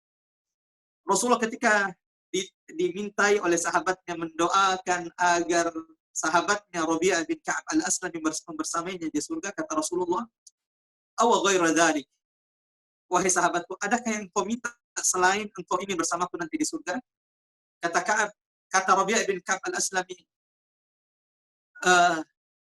la ya Rasulullah, tidak ada ya Rasulullah. Huwa dzak. Cukup itu ya Rasulullah. Cuma itu yang kau minta. Huwa dzak. Cukup aku bersamamu di kelak di surga ya Rasul. Aku tidak minta apa-apa lagi. Maka Rasulullah berkata kepada sahabatnya Rabi'ah bin Ka'ab al-Aslami, fa'inni bikasratis sujud. Wahai sahabatku, jika engkau ingin kelak membersamaiku di surga, maka perbanyak sujud kepada Allah. Semenjak itu, Rabi'ah bin Ka'ab al-Aslami tidaklah mendapatkan kesempatan untuk sujud, kecuali akan memperbanyak sujudnya di hadapan Allah Subhanahu wa Ta'ala. Dan ini juga yang dilakukan oleh penyihir Fir'aun. Tidak banyak amalnya diabadikan Allah dalam Al-Quran, tapi di antara amal-amal pentingnya adalah memperlihatkan sujudnya di hadapan Fir'aun, memperlihatkan sujudnya di hadapan pejabat-pejabat Fir'aun, di hadapan halayak manusia. Dan Rasulullah SAW mengatakan bahwa tempat yang paling disukai Allah, yang paling dekat seorang hamba dengan Allah Subhanahu wa Ta'ala penciptanya adalah ketika ia sujud. Dan tahukah kita bahwa dari dulu orang kafir, coba perhatikan, dari dulu orang kafir yang namanya orang musyrik, musuh-musuh Allah, pembenci-pembenci agama Allah yang hak ini Yang paling dibenci orang kafir itu adalah posisi sujud. Dengarkan baik-baik. Yang paling dibenci dari dulu orang kafir itu adalah dari umat Muhammad, dari gerakan, dari kerjaan orang, dari apa yang dilakukan Nabi Muhammad dan pengikut-pengikutnya adalah sujud. Yang itu diabadikan Allah di dalam Al-Quran surah Al-Alaq. Ketika Fir'aun umat ini Abu Jahal melarang Nabi Muhammad sujud di sisi Ka'bah. Bahkan mengatakan, Muhammad, kalau ente berani sujud di sini, saya akan pecahkan kepalamu. Karena yang paling benci orang kafir itu melihat umat ini sujud, menghinakan diri mereka di hadapan Allah, padahal itu adalah tempat di mana ia paling dekat dengan Allah Subhanahu wa taala. Maka ketika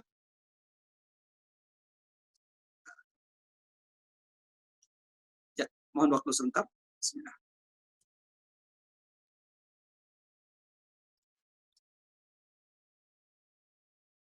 Ya, ketika Fir'aun atau ketika kemudian Abu Jahal melarang Nabi Muhammad sujud, apa kata Allah? Kalla la tuti'hu. Wahai Muhammad, jangan dengarkan Abu Jahal. La tuti'hu. Wasjud. Tetap sujud wahai Muhammad. Waqtarib, dan tetaplah engkau mendekat. Karena tempat paling baik mendekat kepada Allah Subhanahu wa taala adalah ketika kita sujud kepada Allah Subhanahu wa ta'ala. Kita lanjutkan jemaah yang dirahmati oleh Allah Subhanahu wa ta'ala. Setelah akhirnya para penyihir beriman kepada Allah Subhanahu wa ta'ala, tadi saya sebutkan amalnya. Sujud, ini amal pertama para penyihir. Lalu apa amal para penyihir yang Allah abadikan dalam Al-Quran? Qalu amanna bi rabbil alamin. Mereka mengucapkan kata-kata ini yang ternyata Masya Allah ini banyak dianjurkan oleh Allah di dalam Al-Quran, yaitu engkau bangga mengatakan amantu billah, amantu bi rabbil alamin. Dalam surah Fussilat ayat 30, innal ladzina qalu rabbunallah, sesungguhnya orang-orang yang mengatakan rabbunallah tsumma istaqamu, lalu mereka istiqamah. Di ayat yang lain Allah berkata, innal ladzina qalu rabbuna Allah tsumma istaqamu la khaufun 'alaihim wa la hum yahzanun. Bahkan ketika datang seorang sahabat kepada Rasulullah sallallahu alaihi wasallam, Sufyan bin Abdullah Tsaqafi radhiyallahu an, lalu berkata, ya Rasulullah, berikan aku nasihat yang aku tidak akan pernah bertanya nasihat ini kepada orang lain. Maka Rasulullah memberinya dua nasihat. Apa dua nasihat itu? Qul amantu billah, katakan kepada anakmu, katakan kepada istrimu, katakan kepada orang-orang terdekat, katakan kepada siapapun yang melihat amantu billah, tsumma istaqim, lalu istiqamah. Bahkan ketika Allah abadikan kisah Ashabul Kahfi, idz qamu, ingatlah ketika para pemuda-pemuda itu berdiri setelah mereka dikumpulkan, dipertemukan oleh Allah menjadi 7 orang. Idz qamu, ketika mereka berdiri, faqalu, lalu mereka berkata, Rabbuna, Tuhan kita adalah Rabbus samawati wal ard, adalah Tuhan pencipta langit dan bumi. Ya Rabb. Ini pula yang Allah abadikan dari amal-amal para penyihir sebelum akhirnya mereka dibunuh oleh Fir'aun. Yaitu kata-kata mereka di depan Fir'aun, di depan pejabat-pejabat Fir'aun, ketika mereka mengatakan, amanna bi rabbil alamin, kami telah beriman kepada Tuhan alam semesta, Rabbi Musa wa Harun, Tuhannya Musa dan Harun. Di beberapa sumber buku-buku yang saya baca, diantaranya adalah Safwatun Nisa'i Ahlil Jannah, wanita-wanita terbaik penghuni surga, disebutkan bahwa di antara yang hadir pada peristiwa dikumpulkannya para penyihir untuk melawan Musa alaihissalam adalah Asiyah binti Muzahim, istri Fir'aun yang diam-diam beriman kepada Musa. Yang ketika para penyihir itu sujud, wa ulqiyas saharatu sajidin, mereka sujud kepada Allah Subhanahu wa taala semua di depan halayak. Asiyah hampir-hampir saja sujud bersama mereka. Asiyah hampir-hampir saja sujud bersama mereka. Kalaulah dia tidak menguasai dirinya karena berada di dekat Fir'aun, dan itu akan membongkar bahwa dia termasuk orang-orang yang beriman kepada Musa alaihi salam setelah diketahuinya bahwa anaknya, anak kesayangannya yang pernah diasuhnya untuk waktu yang tidak pendek, yang kemudian lari keluar meninggalkan Mesir untuk waktu 10 tahun, dan ketika ia telah datang menjadi seorang nabi dan rasul yang diutus oleh Allah Subhanahu wa taala. Kita percepat di bentang rahmat Allah Subhanahu wa taala, kita berusaha untuk sampai di laut ya. Kita sampai berusaha di lautan supaya nanti pada asar kisah seberang laut ya, setelah Nabi Musa menyeberangi laut bersama Bani Israel, dan ketika Musa sudah menyeberang lautan bersama Bani Israel, mulailah di sini Allah abadikan bebal-bebal ngeyel-ngeyelnya Bani Israel yang Allah kisahkan kepada kita umat Muhammad berkali-kali kisah mereka, agar kita pun tidak ngeyel seperti mereka, agar kita pun tidak bebal seperti Bani Israel yang berkali-kali Allah perlihatkan tanda-tanda kekuasaan Allah, namun berkali-kali pula mereka melalaikan, mengabaikan tanda-tanda kekuasaan Allah Subhanahu wa taala. Setelah kemudian para penyihir itu beriman, maka Fir'aun berkata kepada mereka, qala Fir'aun amantum bihi qabla an adzana lakum. Berani betul kalian beriman kepada Tuhan yang Musa padahal saya belum mengizinkan kalian.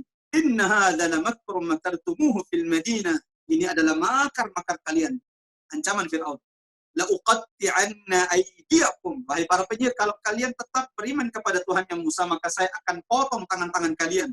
Wa arjulakum, bukan cuma tangan kalian saya potong, wa arjulakum, tapi saya juga akan memotong kaki kalian min khilaf, secara saling. Secara silang. Jadi ancaman Fir'aun kalau mereka tetap beriman kepada Tuhan yang Musa setelah mereka sujud. Bukan cuma setelah sujud, diingat baik-baik amalnya para penyihir, mereka sujud, lalu amal mereka kedua adalah mereka mengatakan di depan manusia, amanna bi rabbil alamin, ya Rabb, ada keutamaan tersendiri. Ketika engkau bangga mengatakan Rabbi Allah di depan manusia, di depan halayak, maka Allah pun bangga mengatakanmu sebagai hamba Allah Subhanahu wa taala. Bukankah Rasulullah dalam hadis qudsi meriwayatkan dari Tuhannya, man dzakarani fi nafsihi, kata Allah, barang siapa yang menyebutku dalam dirinya, dalam kesendiriannya, maka aku akan menyebutkan namanya dalam kesendirianku. Wa man dzakarani fi mala'in, kata Allah dalam hadis qudsi, barang siapa yang menyebut nama Tuhannya, nama Allah di depan halayak, di depan keramaian, seperti para penyihir yang menyebut nama Tuhan mereka yang mereka imani Tuhan Musa di depan semua manusia, kata Allah, barang siapa yang menyebut namaku, man dzakarani fi mala'in dzakartuhu fi mala'in afdalu min, maka aku akan menyebut namanya di depan halayak yang jauh lebih mulia, yaitu di depan malaikat-malaikat Allah Subhanahu wa taala. Fir'aun kemudian mengancam mereka, kalau kalian berani tetap beriman kepada Tuhan yang Musa. Ini biasanya kalau ada yang membelot dari penguasa zalim. Nah, ini ancaman yang seperti ini, para pembelot itu akan diancam, diintimidasi, dan di antara intimidasi Fir'aun adalah mengancam akan memotong tangan dan kaki mereka secara silang. Summa la usallibannakum ajma'in. Bukan cuma itu, setelah itu kalian akan aku salib semuanya. Ya Rabb, Allah berikan kita pelajaran dari para penyihir Fir'aun. Bagaimana jika iman itu walau dia cuma sebentar. Ketika iman itu sudah tertancap dalam dada, walau baru dia rasakan iman itu, tapi kalau sudah tertancap dalam dadanya, maka dia susah untuk kemudian dicabut. Seperti imannya para penyihir setelah diancam oleh Fir'aun. Setelah tadi di awal ingin mendapat jabatan, ingin mendapat bayaran dari Fir'aun, namun ternyata sudah merasakan nikmat yang jauh lebih penting daripada jabatannya Fir'aun, daripada menjadi orang-orang dekatnya para penguasa zalim, tapi dibenci oleh Allah dan dibenci oleh malaikat-malaikat Allah. Maka kemudian para penyihir itu setelah diancam oleh Fir'aun akan dibunuh, akan dipotong tangan dan kaki mereka secara silang dan akan disalib. Setelah itu mereka dengan teguh mengatakan, qalu inna ila rabbina munqalibun. Fir'aun, lakukan apa yang kau inginkan. Silakan potong tangan kanan kami, atau silakan potong tangan dan kaki kami secara bersilang. Inna ila rabbina munqalibun. Karena kalau kami mati, wahai Fir'aun, kami akan kembali kepada Tuhan kami. Ya Rabb, ya Rabb. Semoga Allah teguhkan kita seperti Allah meneguhkan para penyihir-penyihir Fir'aun yang tadinya berada di barisan mereka yang memusuhi dakwah para nabi. Namun setelah diteguhkan Allah imannya, dahsyat. Ancaman tak berarti bagi mereka. kematian tak berarti bagi mereka. Karena mereka tetap mengatakan, inna ila rabbina munqalibun. Wa ma tanqimu minna. Fir'aun, engkau tidaklah kemudian benci kepada kami, membalas dendam kepada kami, membunuh kami, illa an amanna bi ayati rabbina lamma ja'atna. Itu karena cuma satu alasannya. Jadi kata para penyidik, kami tahu ya wahai Fir'aun, satu-satunya alasanmu ingin membunuh kami, ingin menyalib kami, ingin memotong tangan dan kaki kami secara bersilah, itu karena kami beriman kepada Tuhan kami setelah kami melihat tanda-tanda kekuasaannya. Lalu Allah mengajarkan kita doa dari lisannya para penyihir Fir'aun yang tobat, yang membelot dari mendukung kezaliman. Ya mudah-mudahan kita pun bisa membaca doa ini sering-sering dalam kehidupan kita, agar kita pun diteguhkan Allah seperti Allah meneguhkan para penyihir tersebut. Apa doa yang kemudian Allah ajarkan kita dari penyihir Fir'aun? Ketika para penyihir ini setelah mengatakan silakan bunuh kami akan kembali kepada Tuhan kami. Fir'aun, satu-satunya alasan ingin membunuh kami adalah karena kami beriman kepada tanda-tanda kekuasaan Tuhan kami setelah datang kepada kami. Lalu mereka berdoa kepada Allah, Rabbana afrigh alaina sabra. Ya Rabb, wahai Tuhan kami, afrigh alaina sabra, anugerahkan kepada kami kesabaran. Rabbana afrigh alaina sabra. Ya Allah, sabarkan kami, anugerahkan kepada kami kesabaran. Wa tawaffana muslimin, dan matikan kami dalam keadaan muslim, dan di atas Islam. Ini menunjukkan bahwa semua nabi itu membawa agama Islam, membawa agama tauhid. Satu-satunya agama yang dibawa oleh para nabi dan rasul adalah agama Islam, agama yang mentauhidkan Allah Subhanahu wa taala. Inna ad-dina 'indallahil Islam. Kita lanjut yang dirahmati oleh Allah Subhanahu wa taala. Mudah-mudahan insyaallah kita sudah belajar banyak daripada penyihir Firaun yang pagi hari masih mendukung kezaliman, namun akhirnya syahid, gugur di tengah keteguhan iman mereka, yang mengajarkan kepada kita amalnya yang tidak banyak. Setelah dia taubat, sujud, bangga mengatakan Tuhannya adalah Allah. Bukan di depan penguasa yang zalim biasa, tapi di depan Fir'aun. Dia bangga mengatakan itu. Padahal dia tahu resiko setelah itu adalah kematian. Tapi inilah sebab-sebab yang membuat mereka juga dimuliakan oleh Allah. Lalu mereka menutup dengan doa yang diajarkan Allah kepada kita. Rabbana afriq alaina sabran wa tawaffana muslimin. Mohon dihafal doa ini. Rabbana afriq alaina sabra wa tawaffana muslimin. Kita lanjut jemaah rahmat oleh Allah Subhanahu wa taala. Maka setelah Fir'aun dipermalukan Musa, media-media yang sudah digerakkan untuk mengumpulkan orang, ternyata media itu juga mempermalukan mereka. Karena orang yang dikumpulkan malah melihat kelemahan Fir'aun, malah melihat bagaimana Fir'aun akhirnya dipermalukan. Para penyihir malah beriman kepada Tuhannya Musa. Dan itu efeknya dahsyat itu. Ketika para penyihir itu walau sejenak mereka sujud di hadapan Allah, itu memberikan efek kepada siapapun yang melihat. Hinaan tidak mempan, menghina para nabi tidak mempan, ancaman penjara tidak mempan, fitnahan, tuduhan penyihir telah melakukan zina tidak mempan, karena akhirnya malah cukong itu yang ditenggelamkan oleh Allah, si korung itu yang ditenggelamkan oleh Allah. Ketika datang malaikat Allah kepada Musa lalu berkata, ya Musa, Allah telah menundukkan bumi untukmu. Perintahkan bumi, maka bumi akan taat kepadamu. Maka Musa berkata kepada bumi, ya ard, ibla'i. Wahai bumi, telan si Qarun.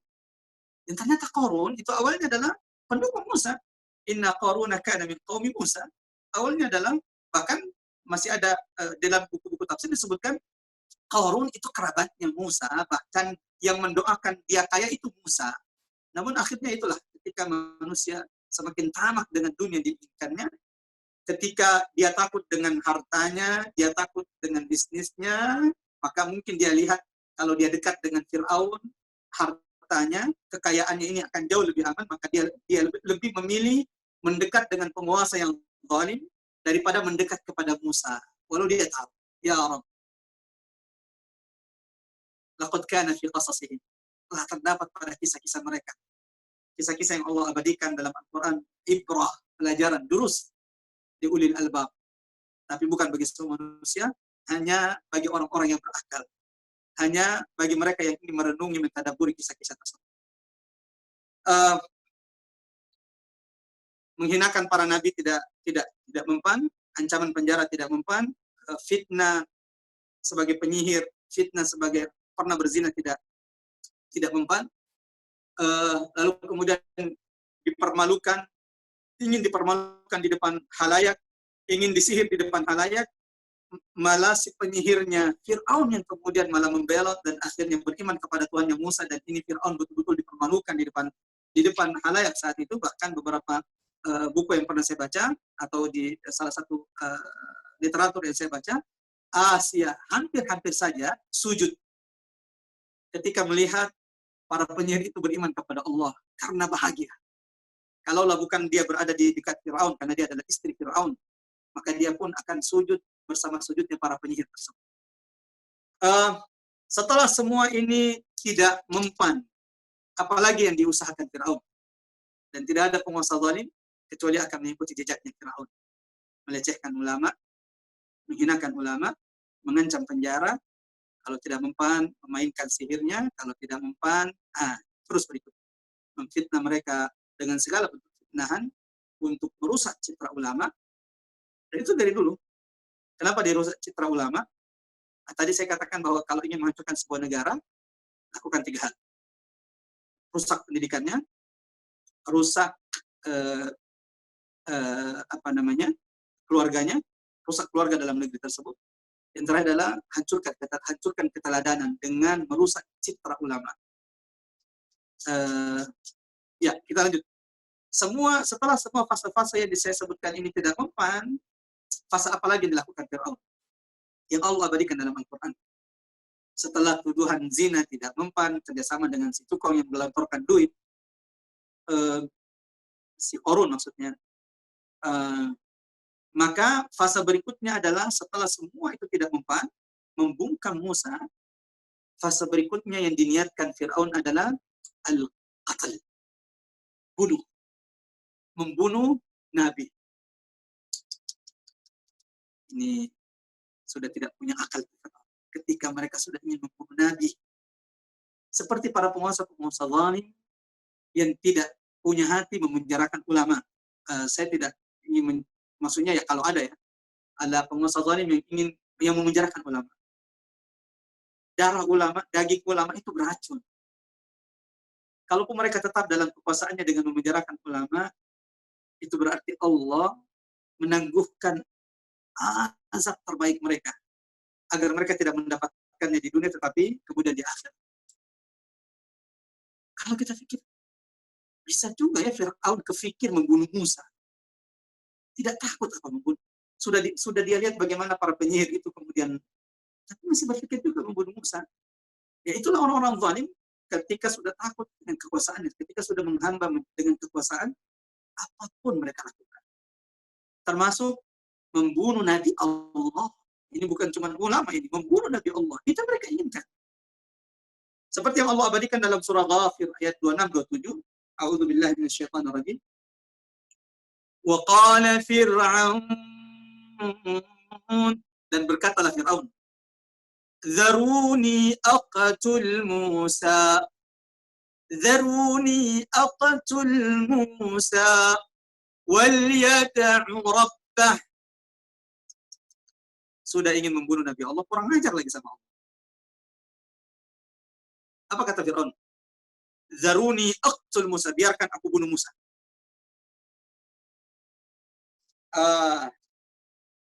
Sebelum kita masuk kepada jemaah yang dirahmati Allah, sebelum saya masuk bagaimana Fir'aun kemudian sampai pada fase ingin membunuh Musa. Setelah semua usaha-usaha sebelumnya tidak mempan bagi Musa, bagi sang dai penyuruh ini. Ada satu poin yang saya terlupa tadi. Fir'aun berusaha mengingatkan Musa di awal diskusinya dengan Musa. Fir'aun berusaha mengingatkan Musa, lu jangan macam-macam ya. Jangan lupa loh, Musa, aneh punya jasa sama ente. Fir'aun ingin mengingatkan Musa bahwa Musa itu Fir'aun itu punya jasa pada Musa. Dan itu udah berat itu. Kalau bukan Nabi, Masya Allah, Allah mengajarkan kita dari kisah Musa keteguhan. Bahwa apa yang diberikan Allah jauh lebih banyak. Maka jangan sampai pemberian orang yang zalim membuat kita kemudian bungkam untuk tidak mengucapkan yang benar. Walau ini juga menjadi pelajaran bagi kita, seseorang jika sudah banyak diberikan oleh orang yang zalim, maka itu bisa jadi membuatnya mendiamkan kezalimannya. Ketika dia sudah banyak mendapatkan parcel, sudah banyak mendapatkan transferan, itu bisa jadi membuat ia bungkam menyuarakan yang benar. Ketika Allah abadikan perkataan Fir'aun dalam surah Asy-Syu'ara ayat 18 sampai 19. Ketika Fir'aun mengingatkan Musa. Qala alam nurabbika fina walida. Musa, bukankah dulu engkau sudah tinggal, sudah kami didik ketika engkau masih kecil di rumah kami. Walabista fina min umrika sinin. Dan engkau sudah melalui umurmu yang panjang bersama kami. Sampai engkau melakukan perbuatanmu membunuh salah seorang Qibti. Walau kemudian Masya Allah, Allah abadikan bagaimana jawaban Musa. Ketika Musa mengatakan, ya aku telah melakukannya ketika aku membunuh orang Qibti tersebut dan aku saat itu minat talin. Aku bersalah. Lalu aku bertobat kepada Allah dan aku lari dari wahai Fir'aun. Musa lari dari Fir'aun. Lalu kemudian setelah aku lari dari wahai Fir'aun, Allah berikan kepadaku, Allah tunjukkan kebenaran, Allah berikan hikmah kepadaku. Wa ja'alani minal mursalin. Maka aku datang kepada wahai Fir'aun untuk menyampaikan yang benar. Ya Rabb. Musa tidak diam. Walau Fir'aun pernah berjasa kepadanya, tetapi itu tidak membuat Musa diam menyampaikan yang benar. Bahwa Anda hoax wahai Fir'aun.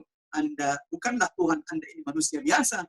Bahwa Tuhan yang berhak untuk disembah adalah Allah subhanahu wa ta'ala Rabbus samawati wal rabbul alamin. Kita lanjut zaman dalam mati Allah. Tadi kita sudah sampai pada fase masa di mana Fir'aun sudah ingin membunuh Musa. Karena semua usaha sudah gagal. Fir'aun pun mengatakan, wa qala Fir'aunu dharuni aqtul Musa. Biarkan aku membunuh Musa. Wal yad'u rabbah. Agar ketika saya bunuh Musa, dia bisa menyeru Tuhan. Dan suruh Musa memanggil Tuhannya ketika saya bunuh Musa. Inni akhafu an yubaddila dinakum aw an yudhhira fil ardil fasad. Fir'aun, dasar lu Fir'aun ya. Sudah dia tukang perusak, nuduh orang lagi merusak. Ya memang orang perusak begitu. Dia yang merusak NKRI, tapi dia malah kemudian teriak-teriak seakan-akan paling baik di negeri ini. Menuduh ulama, kemudian merusak di negeri ini. Fir'aun dan pengikut-pengikutnya sudah diabadikan Allah dalam Al-Quran. Yang kata Allah, fa'aksaru fiha al-fasad. Fir'aun ini kan yang menebar kerusakan di atas muka bumi Allah di Mesir. Ciri-ciri penguasa zalim yang sudah kita sampaikan pada pertemuan sebelumnya adalah kalau di sebuah negeri itu banyak kerusakan, banyak kematian, banyak anak yang banyak jiwa yang dibunuh tanpa salah mereka, ada dai-dai yang dibungkam, ada kelaparan di mana-mana, ada perbudakan di mana-mana, ketahuilah bahwa penguasa yang berkuasa adalah orang yang zalim. Sebagaimana Allah kisahkan Fir'aun, fa'aktsaru fiha al-fasad. Allah yang menamai Fir'aun itu tukang perusak, fa'aktsaru fiha al-fasad. Tapi coba lihat apa yang keluar dari lisannya Fir'aun ini, si penguasa zalim ini. Ketika dia mengatakan, biarkan aku bunuh Musa, aku akan bunuh Musa, dan biar dia memanggil Tuhannya. Wal yad'u rabbah. Kita ingin lihat apakah dia berhasil atau apakah Tuhannya akan menolongnya. Inni akhafu an yubaddila dinakum. Ini jurusnya Fir'aun. Apa jurusnya Fir'aun?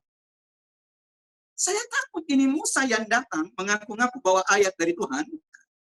Jadi kan dari dulu ya, orang-orang itu benci dengan orang yang membawa ayat dari Allah, dari Tuhan. Dikit-dikit ayat dari Tuhan. Bro. Senyum-senyum sendiri, Masya Allah. Oke. Tapi tidak boleh cocok lagi ya, tidak boleh mengait-ngaitkan. Kita murni tadabbur. Kalau ada kesamaan di sebuah wakanda, di sebuah negeri atau di sebuah tempat, tokoh, tempat, lakon, itulah kebenaran Quran. Kebenaran kisah dalam Al-Quran yang terus hidup sampai hari kiamat. Apa kata Fir'aun? Inni akhafu an yubaddila dinakum. Aku takut kalau Musa akan datang dengan ayat-ayat dari Tuhannya ini, akan datang merubah tradisi kalian, merubah agama kalian, merubah kebiasaan kalian. Dan ternyata jurus dari dulu. Ketika disampaikan yang hak dari Allah, ayat-ayat Allah ini mau merubah tradisi negeri kita ini. An yubaddila dinakum. Bukan cuma itu, tuduhan ingin merubah tradisi, ingin merubah budaya yang ada, ingin merubah, bahkan tuduhan Fir'aun kepada Musa, au an yudhira fil ardil fasad. Ini jangan-jangan Musa datang ingin merusak negeri kita. Fir'aun. Perusak, menuduh perusak. Dia yang membuat tradisi rusak, dia yang memperbudak orang, dia yang membunuh bayi-bayi. Tradisi itu yang dilakukan di Mesir. Tapi dia juga yang kemudian mengatakan Musa ini akan membawa tradisi yang akan mengganti tradisi kalian. Ya, kita lanjut zaman rahmatullah Allah Subhanahu wa taala. Sampai pada fase di mana Firaun ingin membunuh Musa. Karena menuduh Musa ingin mengganti tradisi orang-orang Mesir, menuduh Musa melakukan kerusakan di negeri tersebut. Padahal dialah perusak. Firaun. Nah, ketika sampai kepada Musa, Allahu Akbar, bekal bagi setiap orang yang menyuruh kepada kebenaran. Musa ketika sampai kepadanya bahwa Firaun akan membunuhnya. Apa kata Musa? Wa qala Musa, dan Musa pun berkata, Inni a'udzu bi rabbi wa rabbikum. Aku hanya berlindung kepada Tuhanku dan Tuhan kalian. Min kulli mutakabbirin la yu'minu biyaumil hisab. Dari semua mutakabbir, dari semua orang-orang yang sombong, yang tidak beriman kepada hisab, tidak beriman kepada tanda-tanda, tidak beriman kepada hari hisab, hari yang dijanjikan Allah Subhanahu wa ta'ala.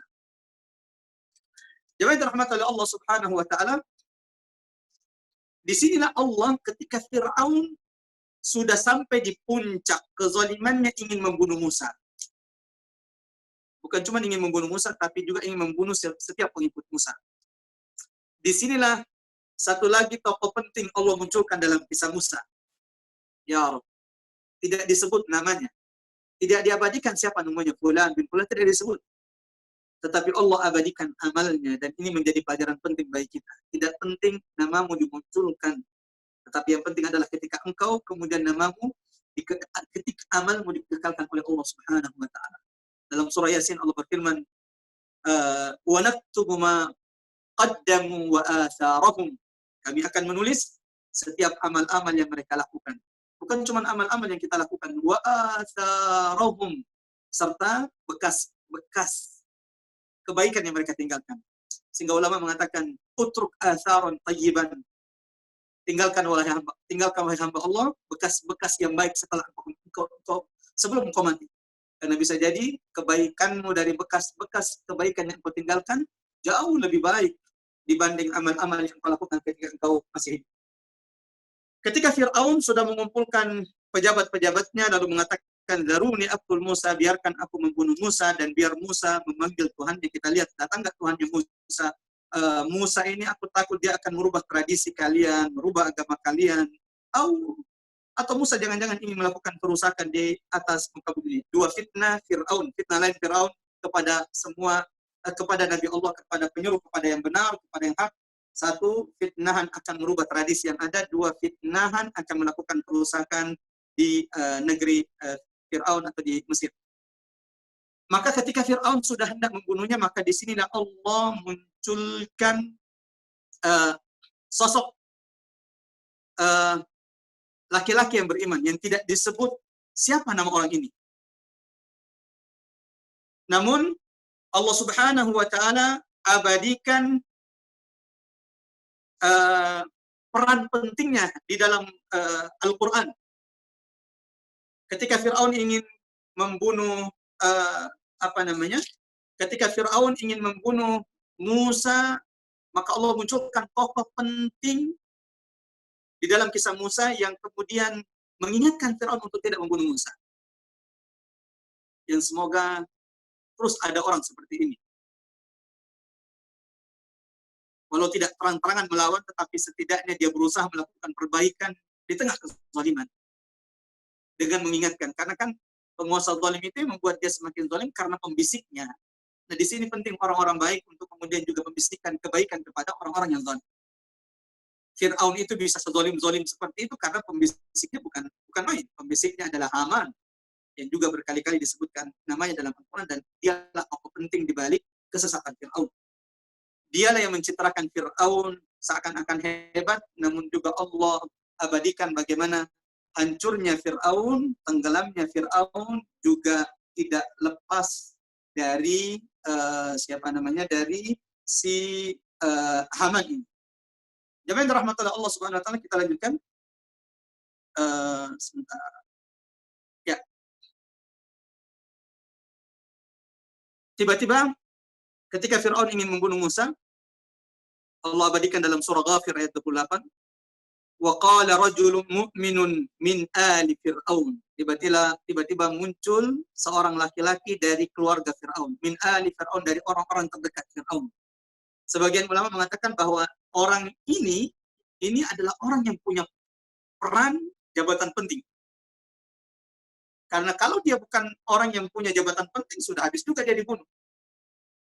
Karena coba perhatikan kata-katanya. Wa qala rajulun mu'minun min ali Fir'aun. Ketika Fir'aun sudah ingin membunuh Musa di ayat 26 dan 27, di ayat 28 Allah kisahkan seorang pejabat, seorang dekat Fir'aun yang kemudian berusaha menghalangi Fir'aun jangan sampai membunuh Musa. Karena kalau sudah sampai membunuh Musa, jangan-jangan Allah akan mengadab mereka. Kata laki-laki beriman ini, wa qala rajulun mu'minun min ali Fir'aun, berkatalah seorang mukmin, laki-laki mukmin dari keluarga Fir'aun, yaktumu imanahu, yang menyembunyikan imannya dari hadapan Fir'aun. Menyembunyikan imannya dari hadapan Fir'aun. Ataqtuluna rajulan ay yaqula rabbi Allah. Fir'aun, apakah engkau ingin membunuh laki-laki yang mengatakan Tuhanku adalah Allah? Wa qad ja'akum bil bayyinati min rabbikum. Padahal laki-laki yang mengatakan Tuhanku adalah Allah telah datang membawa tanda-tanda bukti-bukti dari Tuhan kalian.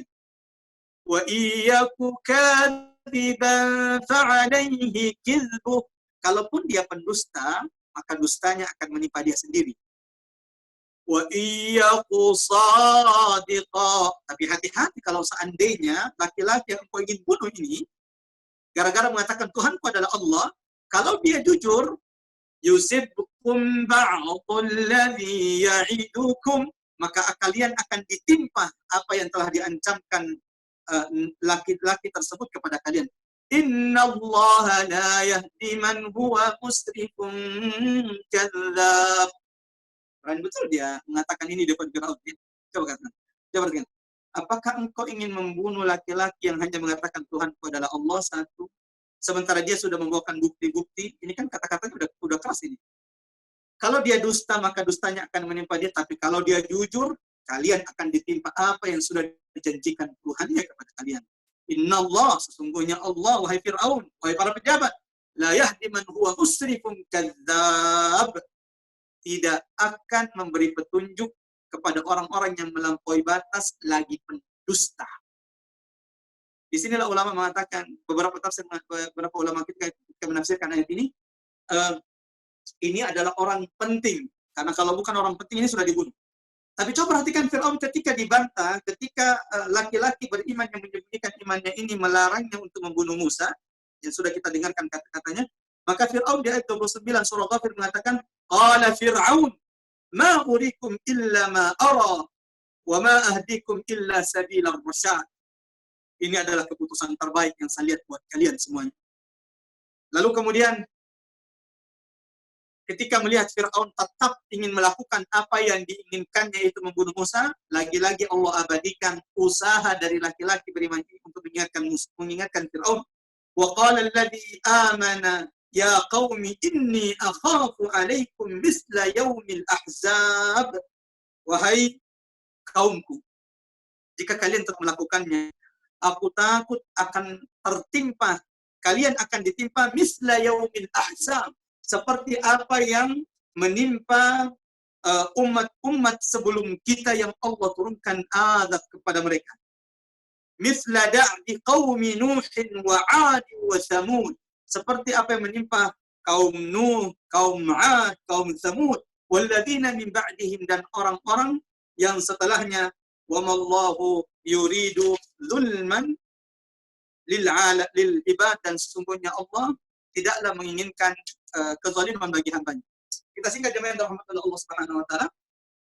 Ini salah satu tokoh penting yang Allah munculkan dalam kisah Musa, yaitu laki-laki yang beriman, yang menyembunyikan imannya, yang berusaha menghalangi Fir'aun untuk tidak membunuh Musa. Yang Allah tidak sebut namanya, namun Allah abadikan amalnya. Yang ini memberikan kita ibrah, pelajaran penting.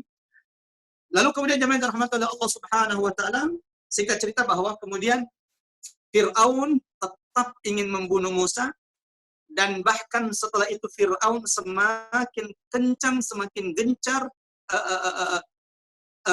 menyiksa Bani Israel, memperbudak mereka, menyiksa Bani Israel, berusaha membunuh Musa, berusaha menangkap Musa. Maka Allah turunkan wabah kepada Fir'aun dan pengikut-pengikutnya. Sebagaimana Allah sebutkan di dalam Al-Quran, sebagai peringatan Allah kepada Fir'aun. Ketika Fir'aun semakin berusaha menyiksa Musa dan membunuh Musa dan menyiksa pengikut-pengikut Musa, dan sebagaimana Musa senantiasa menyabarkan orang-orang Bani Israel yang disiksa terus oleh Bani Israel, mereka diperbudak, disiksa oleh Fir'aun dan pengikut-pengikutnya Fir'aun, dan mereka diperbudak oleh Fir'aun. Namun Bani Israel adalah Bani Israel yang nanti insya Allah setelah menyeberang sungai, menyeberang laut, kita akan tahu bagaimana ngeyelnya Bani Israel kepada Nabi Allah dan kepada utusan Allah. Yang ketika Musa mendatangi mereka di tengah siksaan Fir'aun, di tengah intimidasi Fir'aun, Musa mengingatkan mereka agar tetap teguh beriman kepada Allah. Kalau akhirnya seperti yang Allah abadikan di dalam surah Al-A'raf ayat 129, bagaimana Bani Israel malah kemudian mengkritik Musa. Qalu uzina min qabli an ta'tiyana wa min ba'di ma ji'tana. Musa, kalau bahasa kita mungkin Musa, ente itu enggak ngefek. Musa, uzina min qabli an ta'tiyana. Musa, kami ini sudah disiksa Fir'aun sebelum ente datang menjadi nabi dan rasul.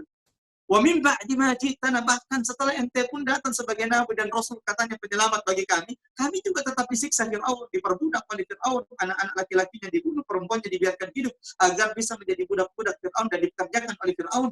Qala asa rabbukum an yuhlika aduwakum wa yastakhlifakum fil ard. Lalu Musa kemudian mengatakan kepada orang-orang Bani Israel, asa rabbukum, semoga Tuhan kalian wahai Bani Israel, an yuhlika aduwakum, menghancurkan musuh-musuh kalian yaitu Fir'aun dan pengikut-pengikutnya, wa yastakhlifakum fil ard, dan menjadikan kalian khalifah, penguasa di atas muka bumi ini, fayanzura kaifa ta'malun, dan melihat apa-apa yang kalian lakukan. Di tengah siksaan-siksaan Fir'aun yang tidak berhenti kepada Musa dan pengikut-pengikut Musa, bahkan Musa memerintahkan Bani Israel untuk sholat di rumah mereka masing-masing.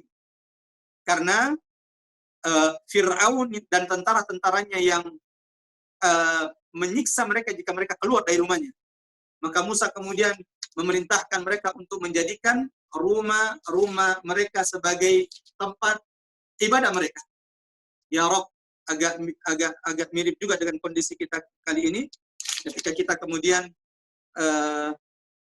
harus menjadikan rumah-rumah kita untuk sementara menjadi musola-musola kita, tempat-tempat sholat kita, sebagaimana arahan dari ulama-ulama kita dan pemerintah-pemerintah kita.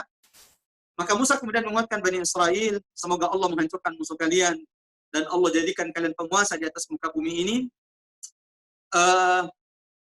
dan Allah akan melihat apa yang kalian lakukan. Maka setelah itu, jemaah yang dirahmati Allah, Musa pun berdoa kepada Allah. Nah, ini yang harus dipahami. Ya, pada sesi berikutnya,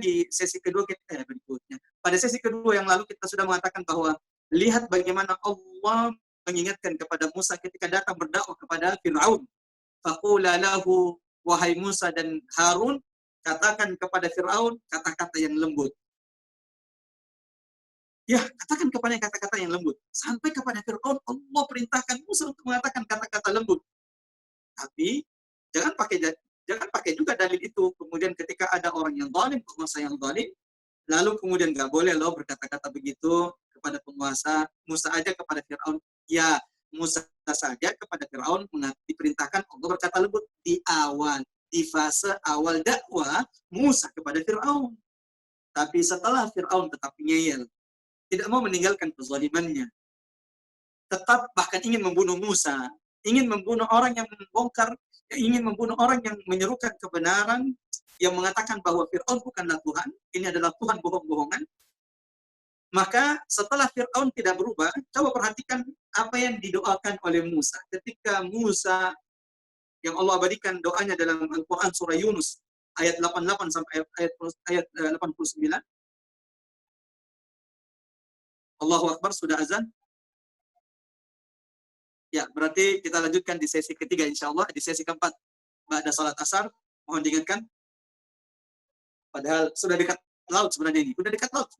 Tinggal menyebutkan saja wabah-wabah yang Allah timpahkan kepada Fir'aun. Apa saja wabah tersebut. Itu kenapa wabah, ta'un, seperti yang terjadi hari ini, merupakan azab bagi sebagian manusia, tapi rahmat bagi sebagian manusia. Kita lanjutkan insya Allah. Ada 9 tanda kekuasaan Allah kepada Bani Israel di depan mata mereka. Bagaimana Allah turunkan wabah itu kepada Fir'aun dan pengikut-pengikutnya. Ada 9. Apa saja 9 itu? Lalu kemudian terbelah lautan di depan mata mereka. Itu adalah mukjizat Musa yang ke-10. Lalu setelah itu, setelah menyeberang laut, banyak lagi tanda-tanda kekuasaan Allah. Bukit Tur diangkat di kepala mereka. Ada yang dihidupkan setelah mereka dimatikan. Semoga insya Allah Allah panjangkan umur kita, dan sampai ketemu insya Allah pada sholat asar. Mudah-mudahan insya Allah selesai kisah Musa hari ini, supaya tidak ada PR. Supaya di bulan Ramadan ini kita selesai dari kisah Musa. Tapi jika ada masukan Ustaz, langsung aja kisah-kisahnya Ustaz. Atau perlu tadabbur seperti memang yang sudah menjadi kebiasaan kita, ketika contohnya mendengarkan kisah penyihir Fir'aun, sujud, dan qalu amanna birabbil alamin, kita tekankan ini, dan kita mengunculkan penguat-penguat dari hadis-hadis dan ayat-ayat lain yang ada di dalam Al-Quran. Syukralakum. Wassalamualaikum warahmatullahi wabarakatuh. Subhana rabbika rabbil izzati amma yasifun. Wassalamun alal mursalin walhamdulillahi rabbil alamin. Assalamualaikum warahmatullahi wabarakatuh. Waalaikumsalam warahmatullahi wabarakatuh. Masya Allah, Ustadz Umar Makkah. Jazakallah khairan katsir, Ustadz. Masya Allah, sharing antum dari penuturan antum terhadap Nabi Musa membuat kami merasa sangat lebih dekat lagi kepada sosok ini. Dan Ana sedikit tergelitik juga dengan penuturan dari Ustadz Umar Makkah bahwa kelihatannya memang pastinya ini bukan sebuah kebetulan ya Ustadz. Kayaknya dari yang antum ceritakan itu mirip sekali dengan banyak situasi yang Ana temukan. Banyak situasi. Ya, dari kok nggak tahu kenapa, dan itu pastinya artinya pastinya tidak mungkin ada yang kebetulan ya Ustaz. Jadi artinya itu kisah itu memang Allah jadikan abadi karena memang peristiwa itu sejarah akan berulang-ulang terus begitu ya Ustaz. Ya, betul. Iya, baik. Baik, Masya Allah. Ya, jadi itulah dia, semoga kita bisa mengambil ibrohnya. Saya juga mau mengingatkan kepada seluruh sahabat live yang masih bergabung bersama kami, video rekaman sebagian dari kajian kita Prophets in the Quran sudah siap. Ada dari Nabi Yusuf dari Ustaz Habib Novel, kemudian ada Nabi Adam part 1 part 2 sudah siap, Nabi Ibrahim part 1, Nabi Nuh part 1 dan 2, Nabi Musa part 1. Jadi 5 nabi ini sudah siap, silakan diakses di Mosfit, bisa diakses di Mosfitnya masing-masing. Untuk sisanya masih sedang diedit, setelah selesai diedit akan langsung diupload. Kemudian nanti sore jangan lupa saya mau mengingatkan kembali jam 4 sore insya Allah ini adalah sesi keempat bersama Ustadz Umar Makkah. Kita akan membahas seperti yang tadi Ustadz sudah sampaikan bahwa ini adalah sampai betul-betul proses membelah lautan dan kemudian proses ketika dari Bani Israel ini sudah sampai di seberang lautan dan apa yang akan terjadi ketika mereka akan memasuki Palestina dan seterusnya. Kemudian saya juga mau mengingatkan untuk seluruh sahabat live bahwa hari ini insya Allah adalah puasa Ramadan terakhir dan besok ini keputusan dari Majelis Ulama Indonesia besok adalah sudah Idul Fitri 1 Syawal sehingga kesempatan untuk membayar zakat terakhir adalah sore ini. Jangan sampai lupa bagi yang belum menunaikan zakat fitrah 1 syak. Kalau saya melihat, saya pribadi mengambil yang paling aman adalah 3 kilo, 2,5 sampai 3 kilo beras seperti yang kita makan. Paling lambat adalah sore ini. Ini sekedar untuk membantu mengingatkan. Baik, itu saja. Kemudian nanti kita mohon kalau bisa jamaah hadir agak sedikit lebih awal nanti. Jadi pada asar kalau bisa langsung login nanti ke linknya yang akan diberikan. Karena sebelum kajian dimulai, kita akan memulai sebuah polling di Mosfit. Jadi untuk memastikan bahwa kajian kita ini tepat sasaran, kita juga membuat sebuah polling nanti seperti kuesioner yang nanti akan diisi sebelum kajian dimulai. Baik, itu saja yang bisa saya sampaikan. Terima kasih banyak. Oh maaf, pollingnya maksud saya ada di Zoom, bukan di Mosfit. Nanti pollingnya di Zoom, sehingga nanti mohon bisa bergabung lebih awal, sedikit lebih awal. Baik, itu saja yang bisa saya sampaikan. Alhamdulillahirrahmanirrahim. Allah sudah sampaikan usia kita sampai ke sholat duhur. Mari kita sholat duhur terlebih dahulu. Nanti pada asar insya Allah kita gabung kembali untuk belajar melanjutkan sirah Nabi Ibrahim part 4. Kalau ada manfaatnya itu pasti dari Allah, kalau ada keterbatasannya pasti dari kami, panelis, seluruh panitia, kami mohon dibukakan pintu maaf yang sebesar-besarnya. Saya juga berterima kasih kepada seluruh sahabat tuli yang bergabung, kepada sahabat-sahabat dari JBI, Juru Bahasa Isyarat, semoga Allah menggantikan segala effort kalian dengan pahala yang berlipat-lipat dan kemuliaan di sisi Allah, insya Allah. Kita tutup dengan hamdalah bersama-sama, alhamdulillahirabbil alamin, dan kita tutup dengan doa kafaratul majelis. Subhanakallahumma wa bihamdika asyhadu an la ilaha illa anta astaghfiruka wa atubu ilaik. Billahi taufiq wal hidayah. Assalamualaikum warahmatullahi wabarakatuh.